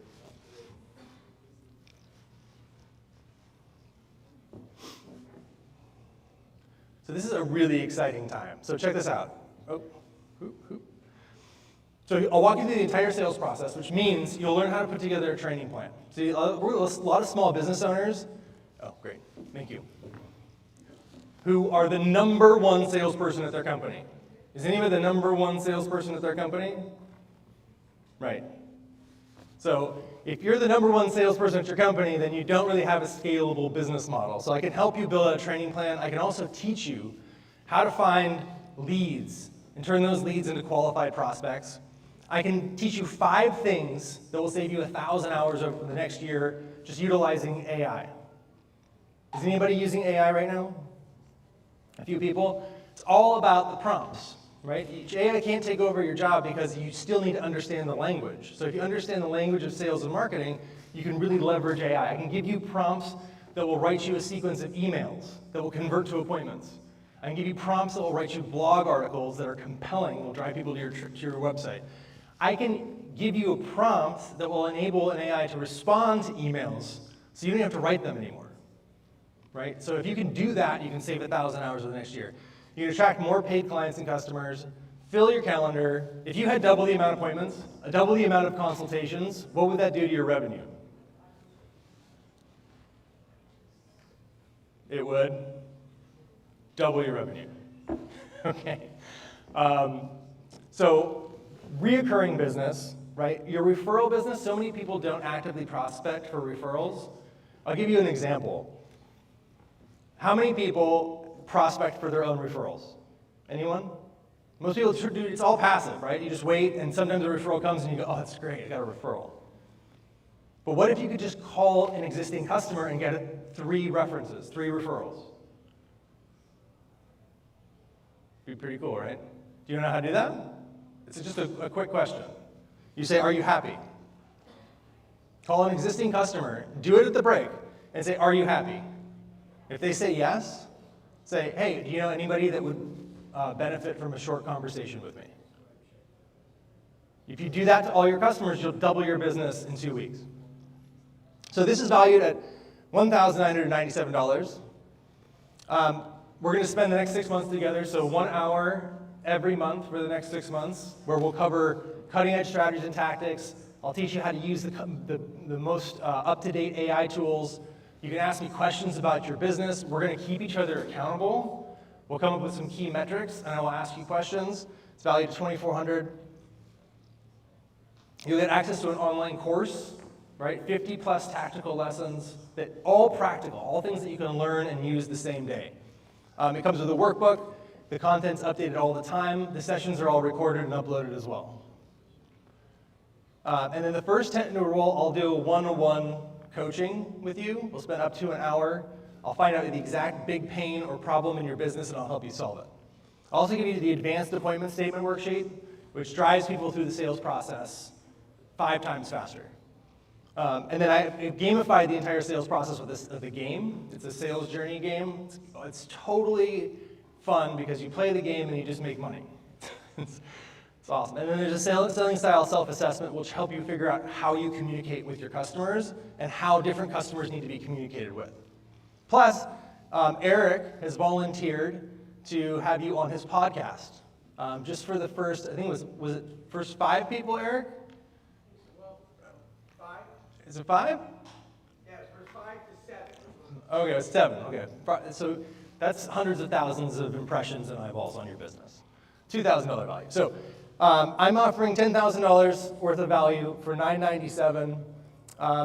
If you're the first 10 to enroll, you'll spend some one-on-one time with me. If you're the first 7 to enroll, you'll also get some time on Eric's podcast. Is anybody interested in this? No? Okay, got one person over there. So you're looking at this, right? This is called the price. And the price is always scary because it involves spending money. But the price is not the cost. You guys know the difference between price and cost? So the price is what you pay today. The cost of not learning these things will accrue over time. The cost might be $10,000, it might be $100,000, it might be $1 million in the next 10 years. The cost of not knowing these things will be extraordinary. The price is very low. And if you need more of a reason, if you go through this process with me and you're not 100% satisfied, I'll give you your money back. Is that fair? This is just your level of commitment. If you don't get a 10x return on this in 6 months, at least, then I'll give you your money back. Right? And if you need me to split the payments up, I'm happy to do that. This is what I'm passionate about. But I need you to invest something so that you are tied to the process. Right? And I'll work with you and I'll make sure your businesses swell and grow and multiply. So, anybody want to take advantage of this? Raise your hand. Got 1, 2? Okay, head to the back over here. I'll meet you over here at the back. Oh, Marcel. Hey, look at that. Okay. Okay, does anybody have any questions? Any questions, comments, or concerns? No? All right, well, I do very much appreciate everyone, your time and attention. It's really my honor. Only 5% of adults actually even show up to things like this. So it's always a privilege to speak to people who show up to events like this because you're already the best. You're already in the top 5%. So it's my honor and my privilege. Thank you so much. Come on up before you in. Come on, let's put your hands together, Mike and Tracy, guys. I know you've been sitting all day. Listen, I have worked with Ryan Tracy when I started working with Ryan. I was from California. I was 22 years old, and I was sitting in a company as a salesperson. And you know the name, please. And what happened was I didn't know anything about personal development, about psychology of selling. And all these guys, I guess to me, they were old at the time. They were like in their 40s, right? So remember that.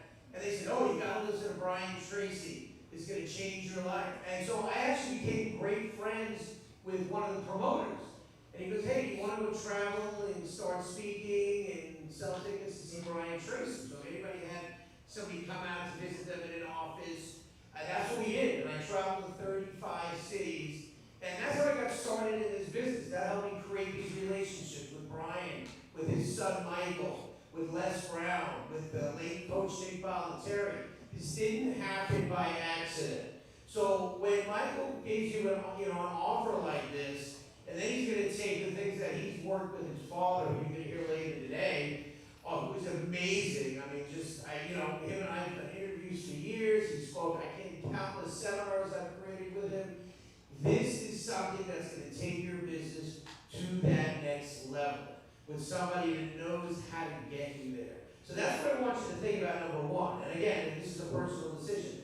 For me, it allowed me to build a business from 0 people to over 100 people back in the 90s when I was in my 20s. It allowed me to sell $200 million worth of real estate in a year and a half. It allowed me to do things that I never thought I could do, produce events, run a media company, partner with somebody that runs a clinic, getting involved. So I share this with you. With every victory that you have, you always have challenges. How many of you know that, right? You know there's going to be things that are going to stop you. You know, anything. Our good friend Pat, you're going to hear from. He's trying to do something amazing. By the way, Pat Zimmer's horse won the Kentucky Derby this year, right? I didn't know that. Worked on it. I thought that was okay, got it. All right. So you said that you were one of the owners. So he worked in that horse with their technology. He's going to talk to you later about technology that's can be FDA approved for humans, right? Because this has been going on animals for years. And how many clinics are there? How many veterinary clinics? Over 4,000, right? So amazing. So he worked hard, how many years and millions of dollars to now create an FDA product that we can use, other than saying, it wasn't FDA approved before. So I want you to understand that you have people here that have walked the walk and talked the talk, like many of you. So we're going to break for lunch now, but I want you to understand, take the time, talk to Michael, think about getting signed up in this program if you're really looking for, how do I grow my business? How do I grow my team? We are in a different environment if you don't understand that. The world is now virtualized. And when you get people to come to work for you in your organization, it's harder. You got to get them in your culture. You got to either they're a contract worker or they love what you do. Because you know what we find people that want to work with us? The ones that come here because they're passionate. How many of you know what I'm talking about? Right, Zach? You know the people that come to work for you for a job and come to work for you to make, to really learn. Stephen Mason, who was up here, who owns multiple clinics, his first job with Dr. Gregory said, you got to pay me to come work, so that's going to be your college education. And now he owns multiple clinics, has made millions of dollars. Again, how many people don't want to roll up their sleeves? They want a Bitcoin deal, they want something that they don't make a lot of money. I don't think there's any kind of shortcut to success in life.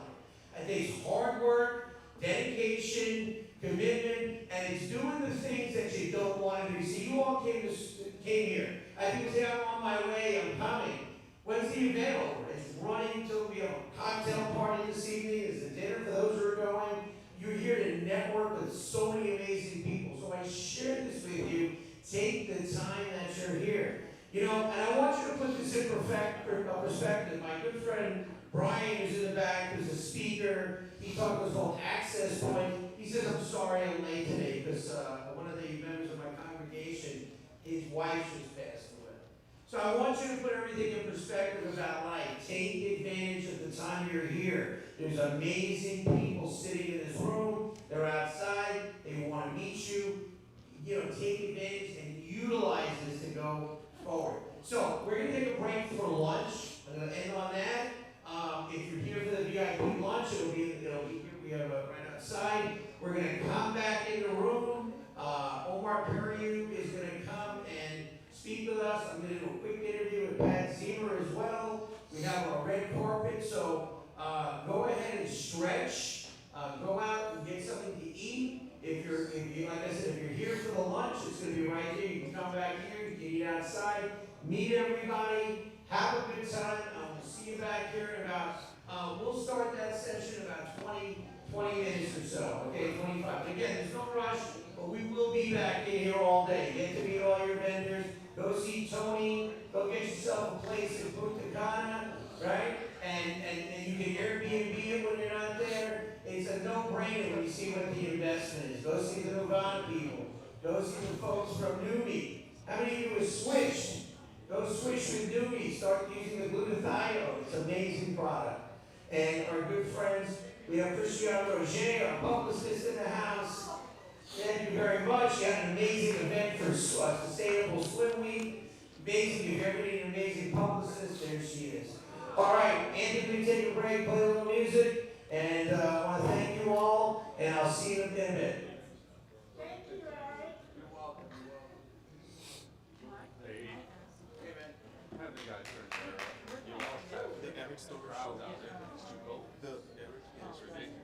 But as soon as I turn it up, you know what's gonna happen? It's gonna get warm. I gotta see what the temperature is. It's like everybody's wearing winter jackets and stuff. Oh, we don't have it. I didn't have it the whole time. I know, I was recording the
like some people, we were only Hispanic family. Some people didn't want to go, but I did get lucky enough to meet some people. Thank you.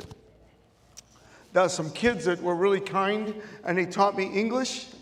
They taught me one word a day, and they helped me out a lot. We took the Webster's Dictionary, we take one word, and then do a sentence. Did that every day. They really helped me out. So, long story short, the one thing I did do well was in sports.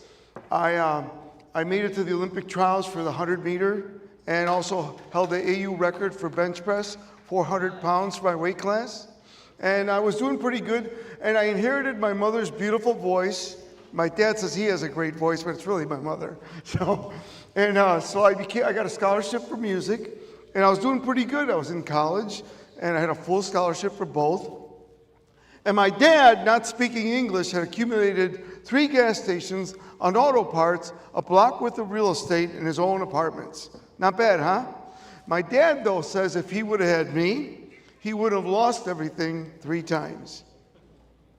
The first time was not his fault, but the other 2, he knew how to accumulate things but not keep them. Have you ever met somebody like that? Right? So my job was to learn how to do that because I had to quit school and get a job as a laborer in a stone quarry at Vulcan Materials. Any of you ever drive by Route 80 in Chicago? There's a big quarry. That's where I worked. It's my job to keep those pulleys clean and greased. It's a job, son. Wear a helmet, pads, hearing apparatus, breathing apparatus. Not a great place for a lyric tenor to be, would you say? Right? So I decided I'd save up my money, go out to California, and they'd be waiting for me to sing. I was going to get a recording contract. Well, they weren't waiting for me. So I get there, and I lost my U-Haul on the way out there. So they took my money, and I had to get an apartment. So I look up, it says $51 a week. So that's for me. 200 square feet, easy to get around, right? Toward kitchen, Murphy bed. It was pretty small. But I tell you this story because I don't have a lot of time. My speech is an hour and a half long, and I've been given 20 to 30 minutes. So I'm going to cut my story. I was lucky enough to meet some great mentors, and those mentors changed my life. And for instance, I have 27 best-selling books. 27. Now, my last book, The Smart Startup, I wrote with my mentor, Tom Hopkins, and our dear friend, his son is here, Brian Tracy, wrote the foreword for it. Not bad, huh? Get Real, Get Rich is #1 for all the network marketing companies. Amway alone buys 38,000 of these a month from me, right? So 1 Minute Meaning, Mark Victor Hansen wrote the foreword too. And this is my latest book. But I have all these books, 27 books, and all my mentors changed my life. And that's why I'm here. I don't take credit for any of it except I took everything they taught me and made it better, right? But I've been very blessed to have some great mentors. Some of you know about me. I built the largest health clubs in the United States. I sold out at 101 health clubs, being worth, once you sell the clubs, I walked out with clear, after I paid everything off, $110 million. Not bad, huh, for a Cuban immigrant that didn't get a degree? So, like me, if you're like me, if I can do it, if I can come from Cuba, why not you? Yes? Say yes. Why not now? Yes? Why not starting today, tell yourself, you know what? I've had it. See, you have to have a I had it day. And I had that I had it day. I was sitting in that 200 square foot apartment, eating tuna out of cans. And I hate tuna out of cans now. I won't even eat it. And I was sitting there and I said to myself, I got to make some money here. So that day I was prospecting, like some people prospecting, right? Looking out the window, prospecting, right? And a black 6.9 Mercedes comes up.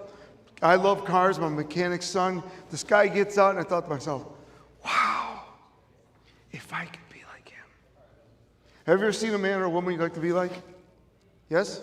So he gets out of the car, walks in, and I said, who's that guy? He says, that's our investor, Tom Murphy. Now, you probably don't know the name Tom Murphy, but he managed Tom Hopkins. He managed Dennis Waitley, Jay Abraham, Dr. Maxwell Maltz, just to name a few. And so I said to him, who is this guy? And he said, well, he's our investor. So he says he wants to get in shape, and he knows you're the best. So I said, great. He says, how you doing here, son? I said, I'm doing good. He says, what's your name? I said, Omar Perry. He says, what's your sales? How are your sales? I says, well, how is your sales for the month? I said, well, my average income is $147 a month. He says, there's room for improvement. It's the first time I laughed in months, right? And he was very kind, changed my life, and he helped me. Like, for instance, I was showing that your dad wrote the foreword for the last book I just wrote, Smart Startup, and that was very kind of him.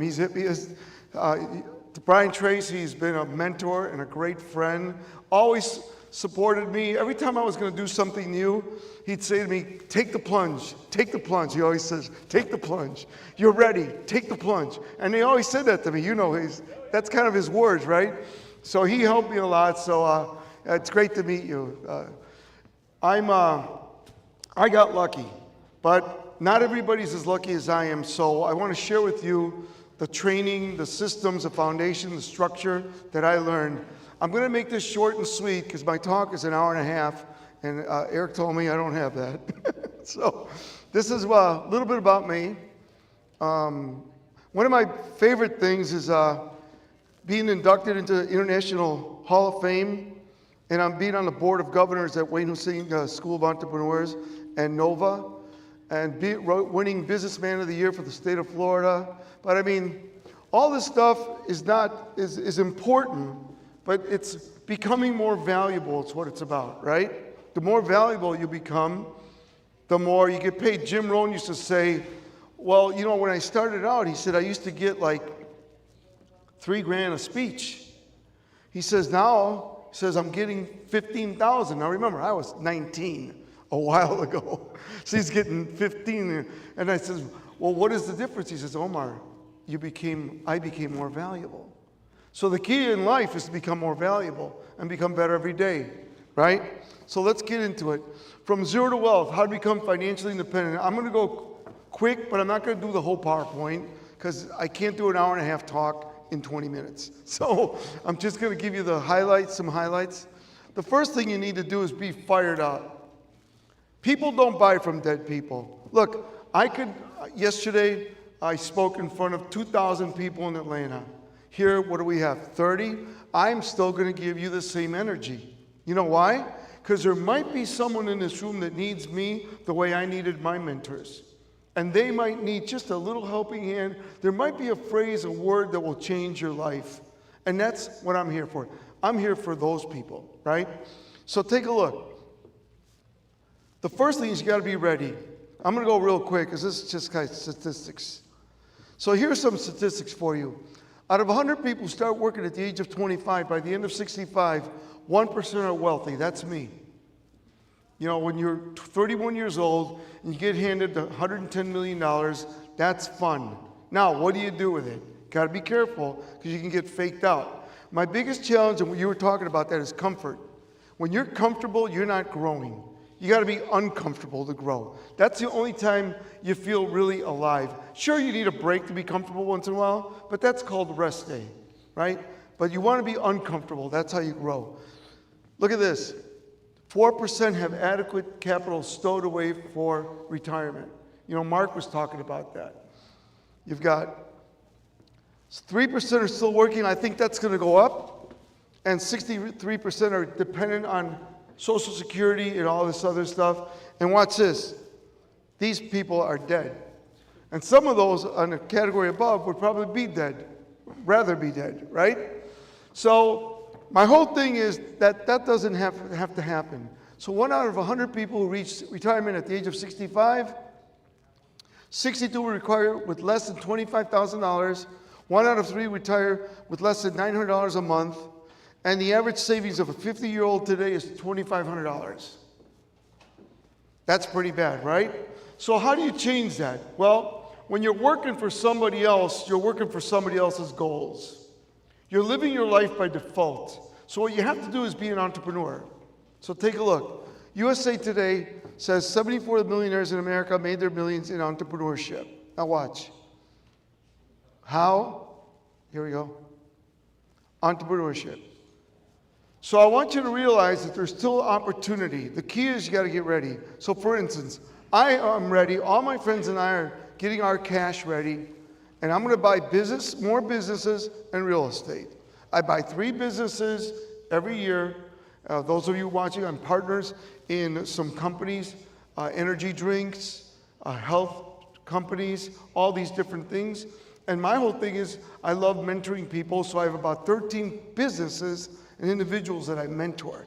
And I love that because I get to be on their team, but not be, taking away from them. They're making all the money. So your pivotal point is a point that you say, I've had it. You got to have an I had it day. That day I was sitting in that 200 square foot apartment. I've had it. I was eating tuna out of cans. My car broke down. I had school loans and I didn't finish school. And I had it. I was done. And that day I prayed harder than ever. And it all worked out. So the new economy. So my question is, are you going to ride the wave with me? Yes or no? Yes. Or are you going to get washed up? No. Doesn't look good, right? So I want you to realize that everyone can become successful. Don't think that I just think about money all the time. There are 4 key areas that I believe in that are success. Number 1, spirituality. Without that, you have nothing. Number 2, health. To get rich and sick is stupid. How many people do you know? I have a friend of mine who's a billionaire, a few of them, billionaires. His boat is 225 feet. And I go to parties on his boat, and he can't move out of a chair. He's got all these beautiful people around him, drinking his champagne and eating his caviar, and he's sitting in this chair and he can't move. I got another friend, same way. All this money, but you know what? They worked and stress and heart attacks and strokes, and now they're nothing. And they can't do that. Number 1, spirituality. Number 2, health. Number 3, be happy. Nobody has a perfect life, right? I mean, Zig Ziglar used to say you should be happy 51% of the time. 51% of the time. He says, and then wealth. You need money to be successful. So money is good. I'm glad I'm wealthy. And I'll tell you why. I put my kids through the best schools. They went through Pinecrest here in Fort Lauderdale. My kids went to college. One still has got 1 more year. They're good kids. I gave them dream vacations. It was called Omar Camp every summer because, as you guys know, we travel a lot. So we used to travel a lot more, like 50 to 80 cities a year. And I used to be with your dad, 50 cities a year traveling. And it was crazy, but we had great relationships with each other. But the thing is that you're never home.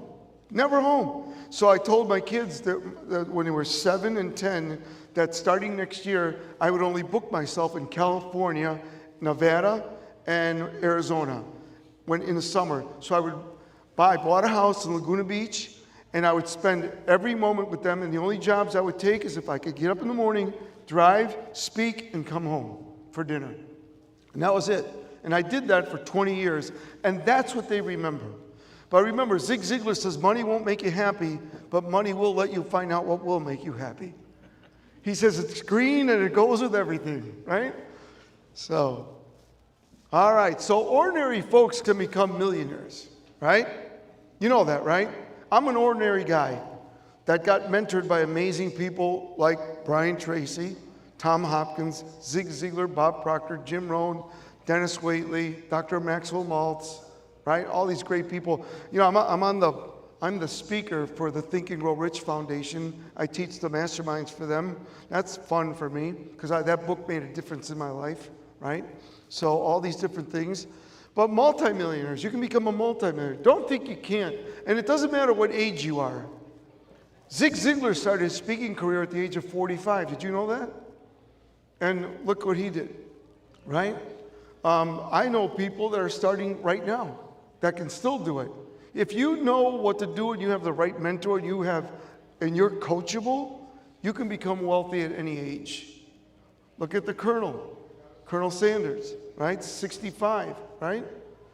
All these great people. So what happens is, though, you start working less when you become somebody like myself. I work less and I make more money. Why? people throw stuff at me. Jim Rohn told me this would happen to me.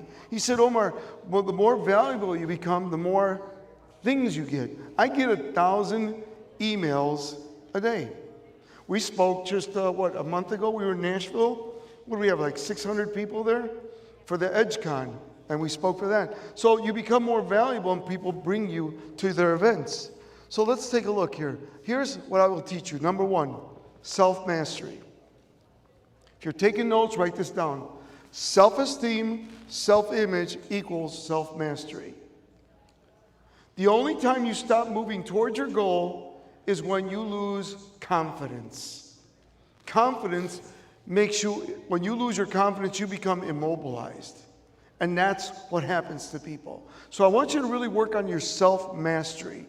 And, you know, I have a lot of great programs. Brian Tracy has amazing programs.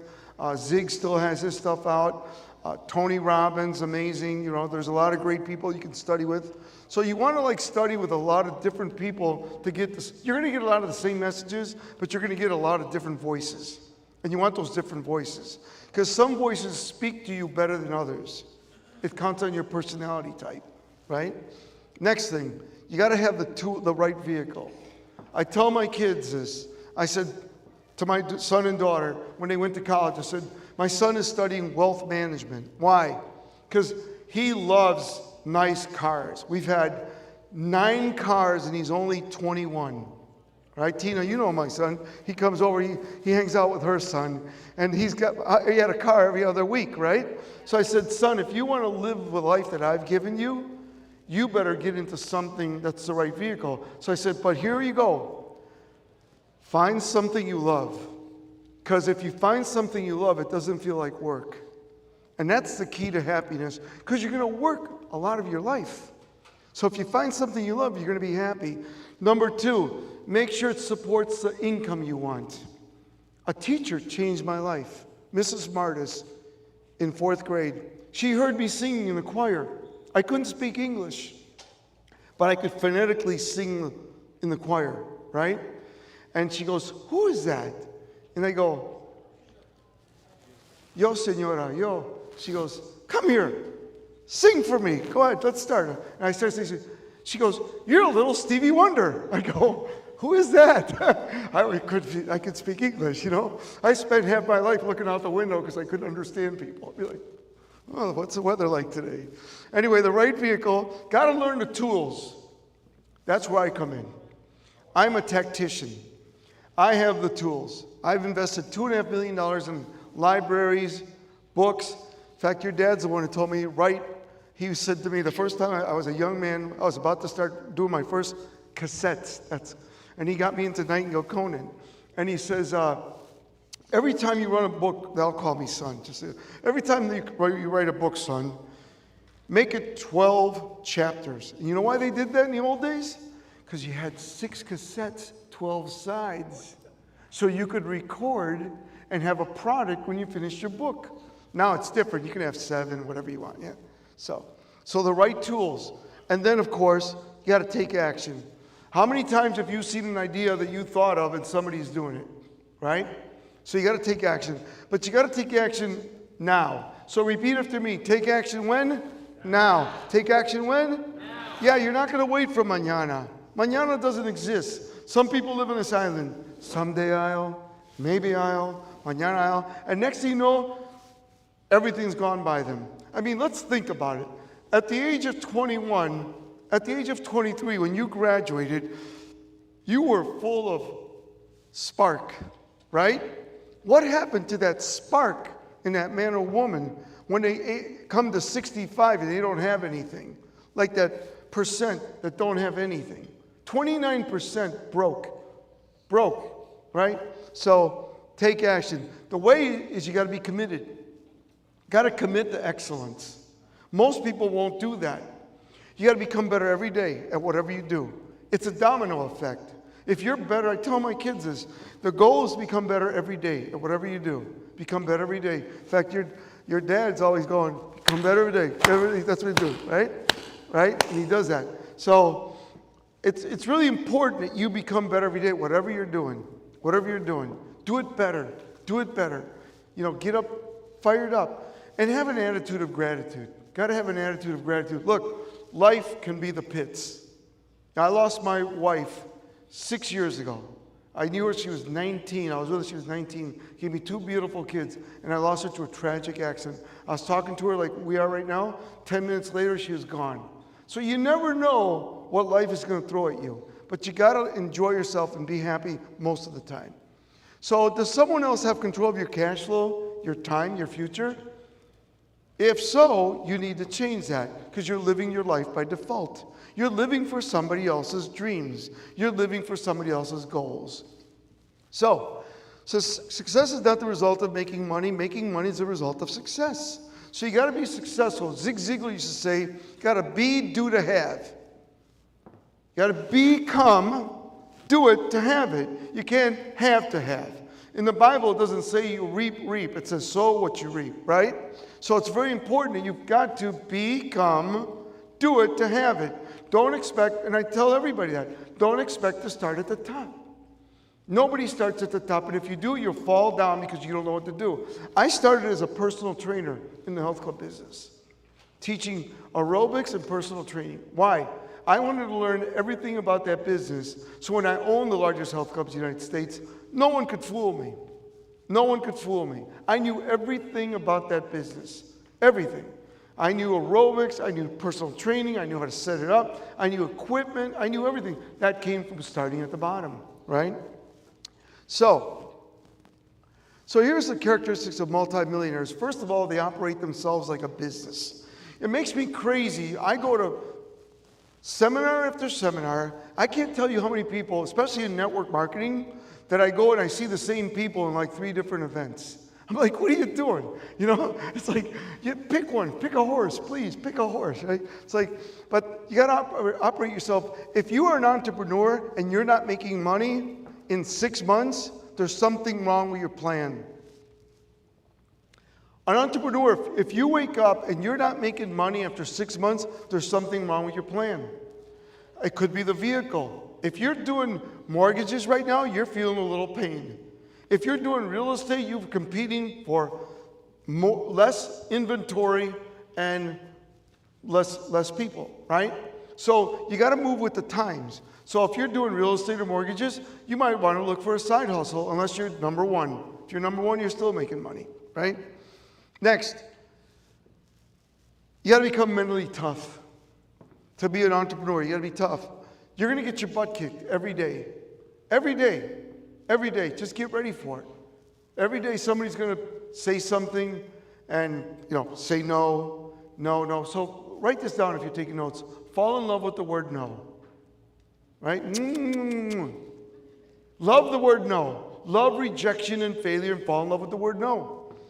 Next, condition your mind and body for success. How do you do that? Well, I still listen to audios 4 days a week, 20 minutes a day. I listen to the greats. I like listening to the old timers. They changed my life. I listen to Brian Tracy. I listen to Zig Ziglar. I listen to Jim Rohn. I love Jim Rohn. Bob Proctor, we lost him last year. The guy was amazing to me, right? He got me more work than anybody I know. I love listening. Sometimes I listen to myself. I have good stuff, it's pretty good. So I listen to that. But anyway, so the first key to being successful in life, and I'm going fast, I apologize. I had a lot of stories and stuff, but he told me I only have like 30 minutes. So the first thing is have a purpose in life. That's your why. Find your why. What is your why? Why are you getting up in the morning? I got up this morning and came here to help a friend, Eric Stoller, all right? He said, hey, Omar, I'm doing an event. Can you come down? I said, well, I just got back from speaking in Atlanta. I just, got off a plane. He says, come down, please. That's why you don't even see me on the line up there. I was on a few pictures there. And but I'm here for you guys. I came for you guys. There might be somebody in this room that needs me as bad as I needed Mr. Murphy, right? So I'm here for you. My why today is you guys. Now, you can have more than one why. You know that, right? So my kids are my why, right? You guys, my parents, my mother, because my father passed away December 30th, right? So you can have more your community, your church, temple, etc., whatever that is. So you can have more than one why. So purpose. I love this. Work to learn, don't work for money. Work to learn, don't work for money. And a friend of mine that I've spoken for 20 years, Robert Kiyosaki, always told me that. He said, Omar, you got to work to learn, don't work for money. Because the money can be taken from you, but if you learn the techniques, tactics, strategies, foundation of success, you'll come right back. How many men and women have you seen come back roaring after they lost everything? Right? And that's because you've got that comeback power, as Les Brown would say. Next, multiple streams of income. Now listen to me. A lot of people come up to me and go, I want to be like you. And I'm like, okay, do you? Because I worked my ass off, and I did my whole life. Until I got married, I saved 50% of my income. You can't do that anymore, but I did it. I don't do that anymore. But I can tell you right now, multiple streams of income is not a job. Multiple streams of income is not another job. Multiple streams of income is making money while you sleep. That's multiple streams, and that's what I have. I have 7 streams of income. I make more money sleeping than most people working. And I'm proud of that. And I'm not up here bragging, just so you know, because I come from nothing. You know, I couldn't even speak English, right? I was having a little pity party. I'll never forget, my mentor goes, what are you doing? I said, well, my parents are poor, and I sound like Ricky Ricardo. I did, now I got a Chicago accent, right? My friends used to tell me, my bodybuilding friends said it didn't matter what my dates looked like because my car smoked so much oil that you couldn't see in the car. In fact, I would be in Beverly Hills and people would scream, you're killing us. I'm like, hey, lend me some money, I'll fix it, you know? So, but I was having a pity party. He said, stop it. He said, take what you got and start right there. So it doesn't matter where you are, what matters is where you're going. So if you're taking notes, write this down. Don't base your goals on what you have. I hear too many people coming up to me going, you know, when I want to, no, don't base your goals on what you have. Base your goals on what you want, because what you focus on expands. If you focus on crap, you're going to get more crap. If you focus on greatness, you're going to get greatness. Now, is it easy? No. You get 1,500, at least 1,500 to 3,500 negative impressions a day. Did you know that? One of my goals is to have a positive day, one full positive day. I've never had that. Never. Never. Somebody ruins it for you, right? Like, you know, I'm in Boca, light goes green. You know, it's like, I'm like, it just went green, guys. You know, it's like trying to go around you. So, and then you got to learn the power to influence and persuasion. You know, it's funny. My son's doing his internship right now. And I said to him, son, I said this to my daughter too. She did it. I said, you got to read my books. You got to listen to my audios. You got to listen to my mentors like Brian Tracy, Tom Hopkins, Zig Ziglar, Bob Proctor. If you will listen to my stuff and their stuff, I guarantee you that you will be a success in life. And my son right now is listening to my audio, Investigative Selling. And I mean, it's basically how to master the art of selling, because Mr. Hopkins gave me the rights to all the materials that were in my book. So it's a wonderful audio for kids to learn. So it's important that you become great at influence and persuasion. That is the key. Most of you know that I'm in the top 5 in the world for platform sales. And what that means is that I'm able to take individuals and have them invest in themselves, right? Like you were with me at EdgeCon, and now I have 3 of the speakers of the 6 working with me on techniques. And by the way, if they were here, they've only been working with me for 2 months. Their first speech, one of them did 27.5 with only 100 people. The other one did like 15, I think he said. And, you know, I know how to teach people how to move to yes, right? And I know how to do it myself. So here are the steps. Pre-plan and prepare. I have a little saying, any entrepreneur that wakes up without a plan is unemployed. Right? Any entrepreneur that wakes up without a plan is unemployed. So how do you fix that, Omar? Well, you write down the 10 most important things you must do the next day. Every night before you end your workday, take 15 minutes and lay out the next day. Lay it out, right? Now you wake up and you have a plan. So you're ready to go. Next, got to learn to prospect. Get out there, talk to people. It's nothing but a numbers game. You know, I used to hate prospecting when I started. And Mr. Murphy said, well, if you hate prospecting, you're never going to be successful in sales. I said, why? He says, because. He says, I'll just wait till they come in the club. He says, no, you'll never be successful. He says, that is the thing that's going to hold you back. So I became a prospecting expert. I became so good at it that I used to love it. And I loved teaching it, right? Whether it's face-to-face, telephone skills, branding, networking, right? All these different things, telephones, all that. So you got to be good at that. I'm going to go real quick. Develop and build rapport. You got to learn to build relationships. Everything I have built is because of relationships. Now, I'll never forget when I was like, I owned the health clubs, and I was like 30 years old, and I went to see Zig Ziglar, and my wife was with me, and I said, honey, I'm going to be best friends with that guy. She started laughing. I said, no, I'm kidding. You watch. I'll be best friends with Zig Ziglar. Now, I knew him, but I didn't know him that well. Well, he ended up doing the last forward in his life for me before he passed. He did only 4 forwards in his life. Mine was the last one for my book, From Management to Leadership, which is a big treat for me. Questioning techniques. You have to master questioning techniques. Listening. I'm going to go real quick here. All right, this clicker. There we go. Magnetic presentations, areas of concern, negotiations, closing the sale, follow up, follow through, get referrals. And then here's the base. What happens is if you learn all this and you don't learn this part, you will not, this thing took off on me, you will not be able to handle volume. So that's why with all my health clubs and all my businesses that I have, I've created foundation, structure, and systems. Because when you get busy and your people get busy, volume will slow down the pace. So we need to have systems to keep the volume going. Most people, when they have a lot of sales, they stop prospecting. What happens? Then they wonder why they go into a slump, right? So you got to keep the funnel full. So there you go. If I could show you guys how to do that, what would that be worth you? Just this one slide. Yes? Yeah, you can take a picture. Go ahead. You get it? Hurry up. You're killing me. I only get 20 minutes. I got like 10 minutes left. All right, so here's Bob Proctor. When it comes to wealth and success, Omar Perry is the person I recommend to all my clients. So he was in The Secret, right?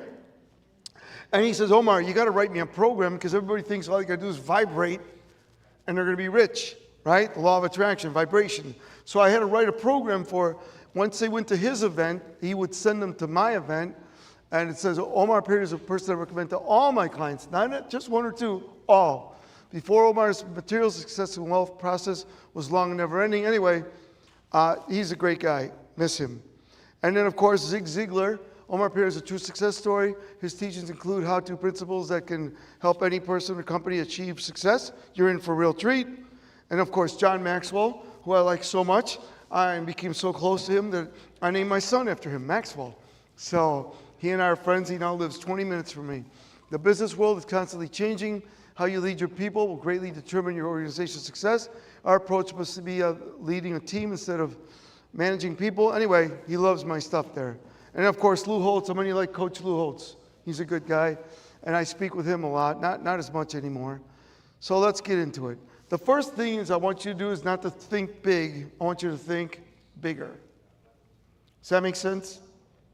Don't think big. Thinking big is not good enough. Got to think bigger.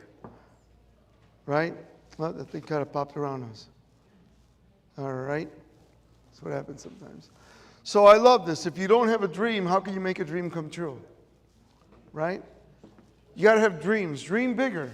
Dream. I was a big dreamer when I was a young man.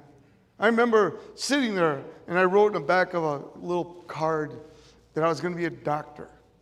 Well, that didn't happen because when I got a C, it was a celebration in my house. I mean, I was always D.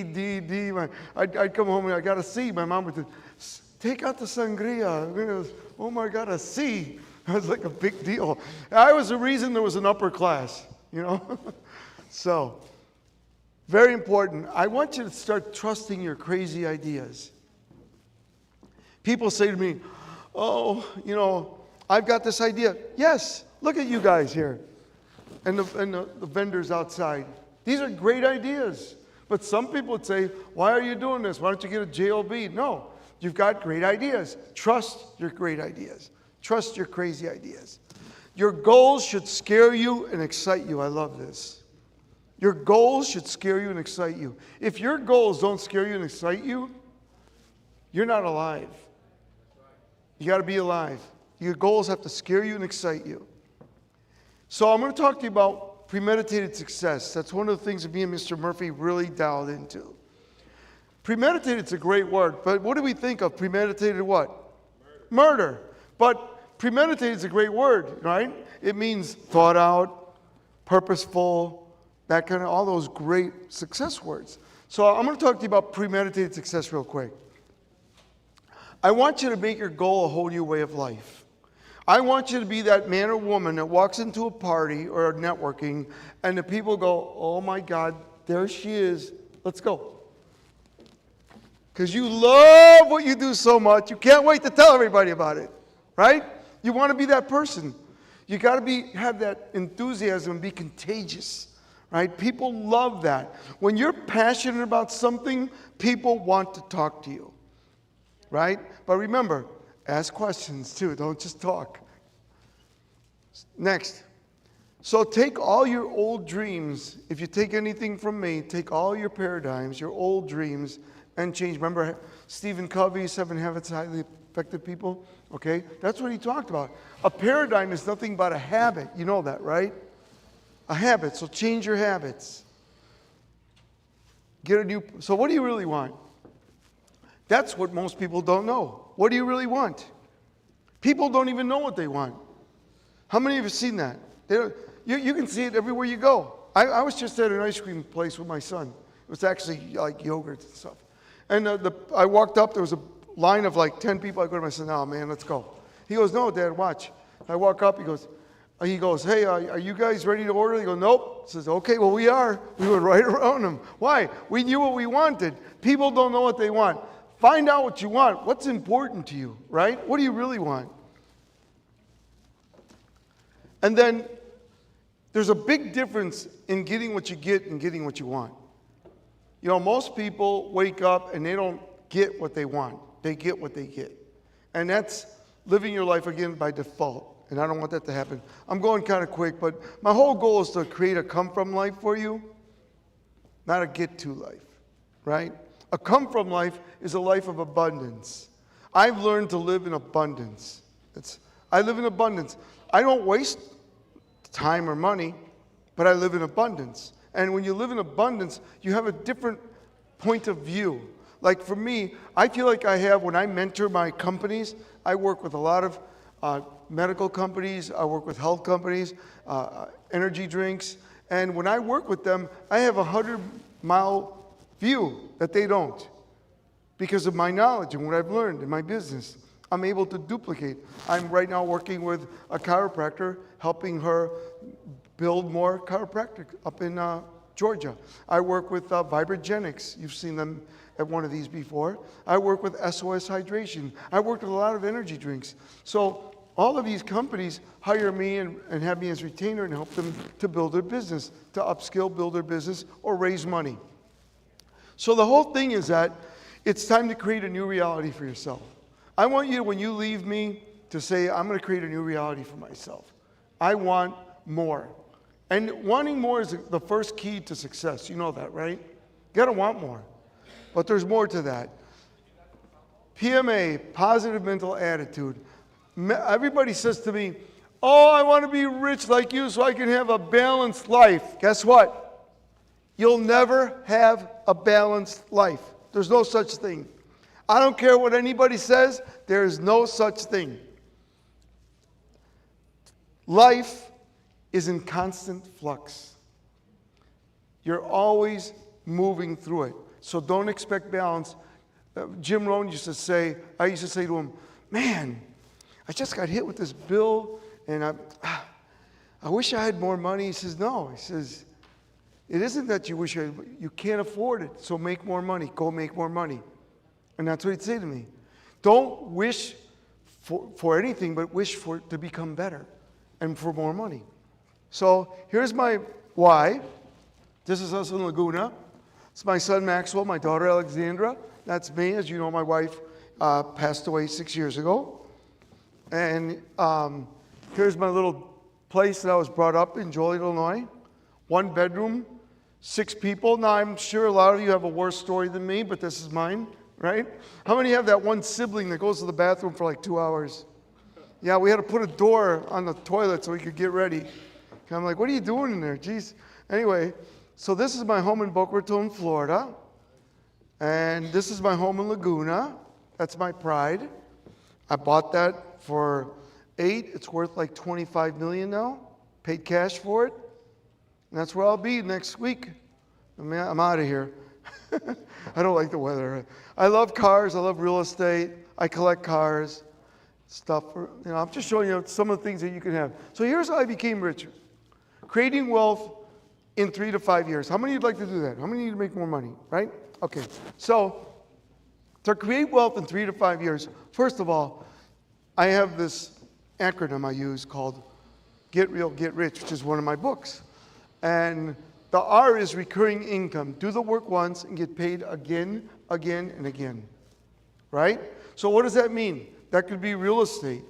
That could be a business like me with the health clubs that you had recurring income. Could be network marketing, right?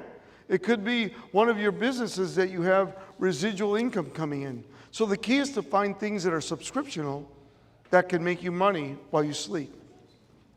Next, the E is equity. Build equity in businesses, corporations. So what I do, I go around and I pick up 3 companies a year, and I keep them for 3 to 5 years. And then I sell them in 3 to 5 years. And what I do is I look for companies mostly that are anchored to real estate. I like that.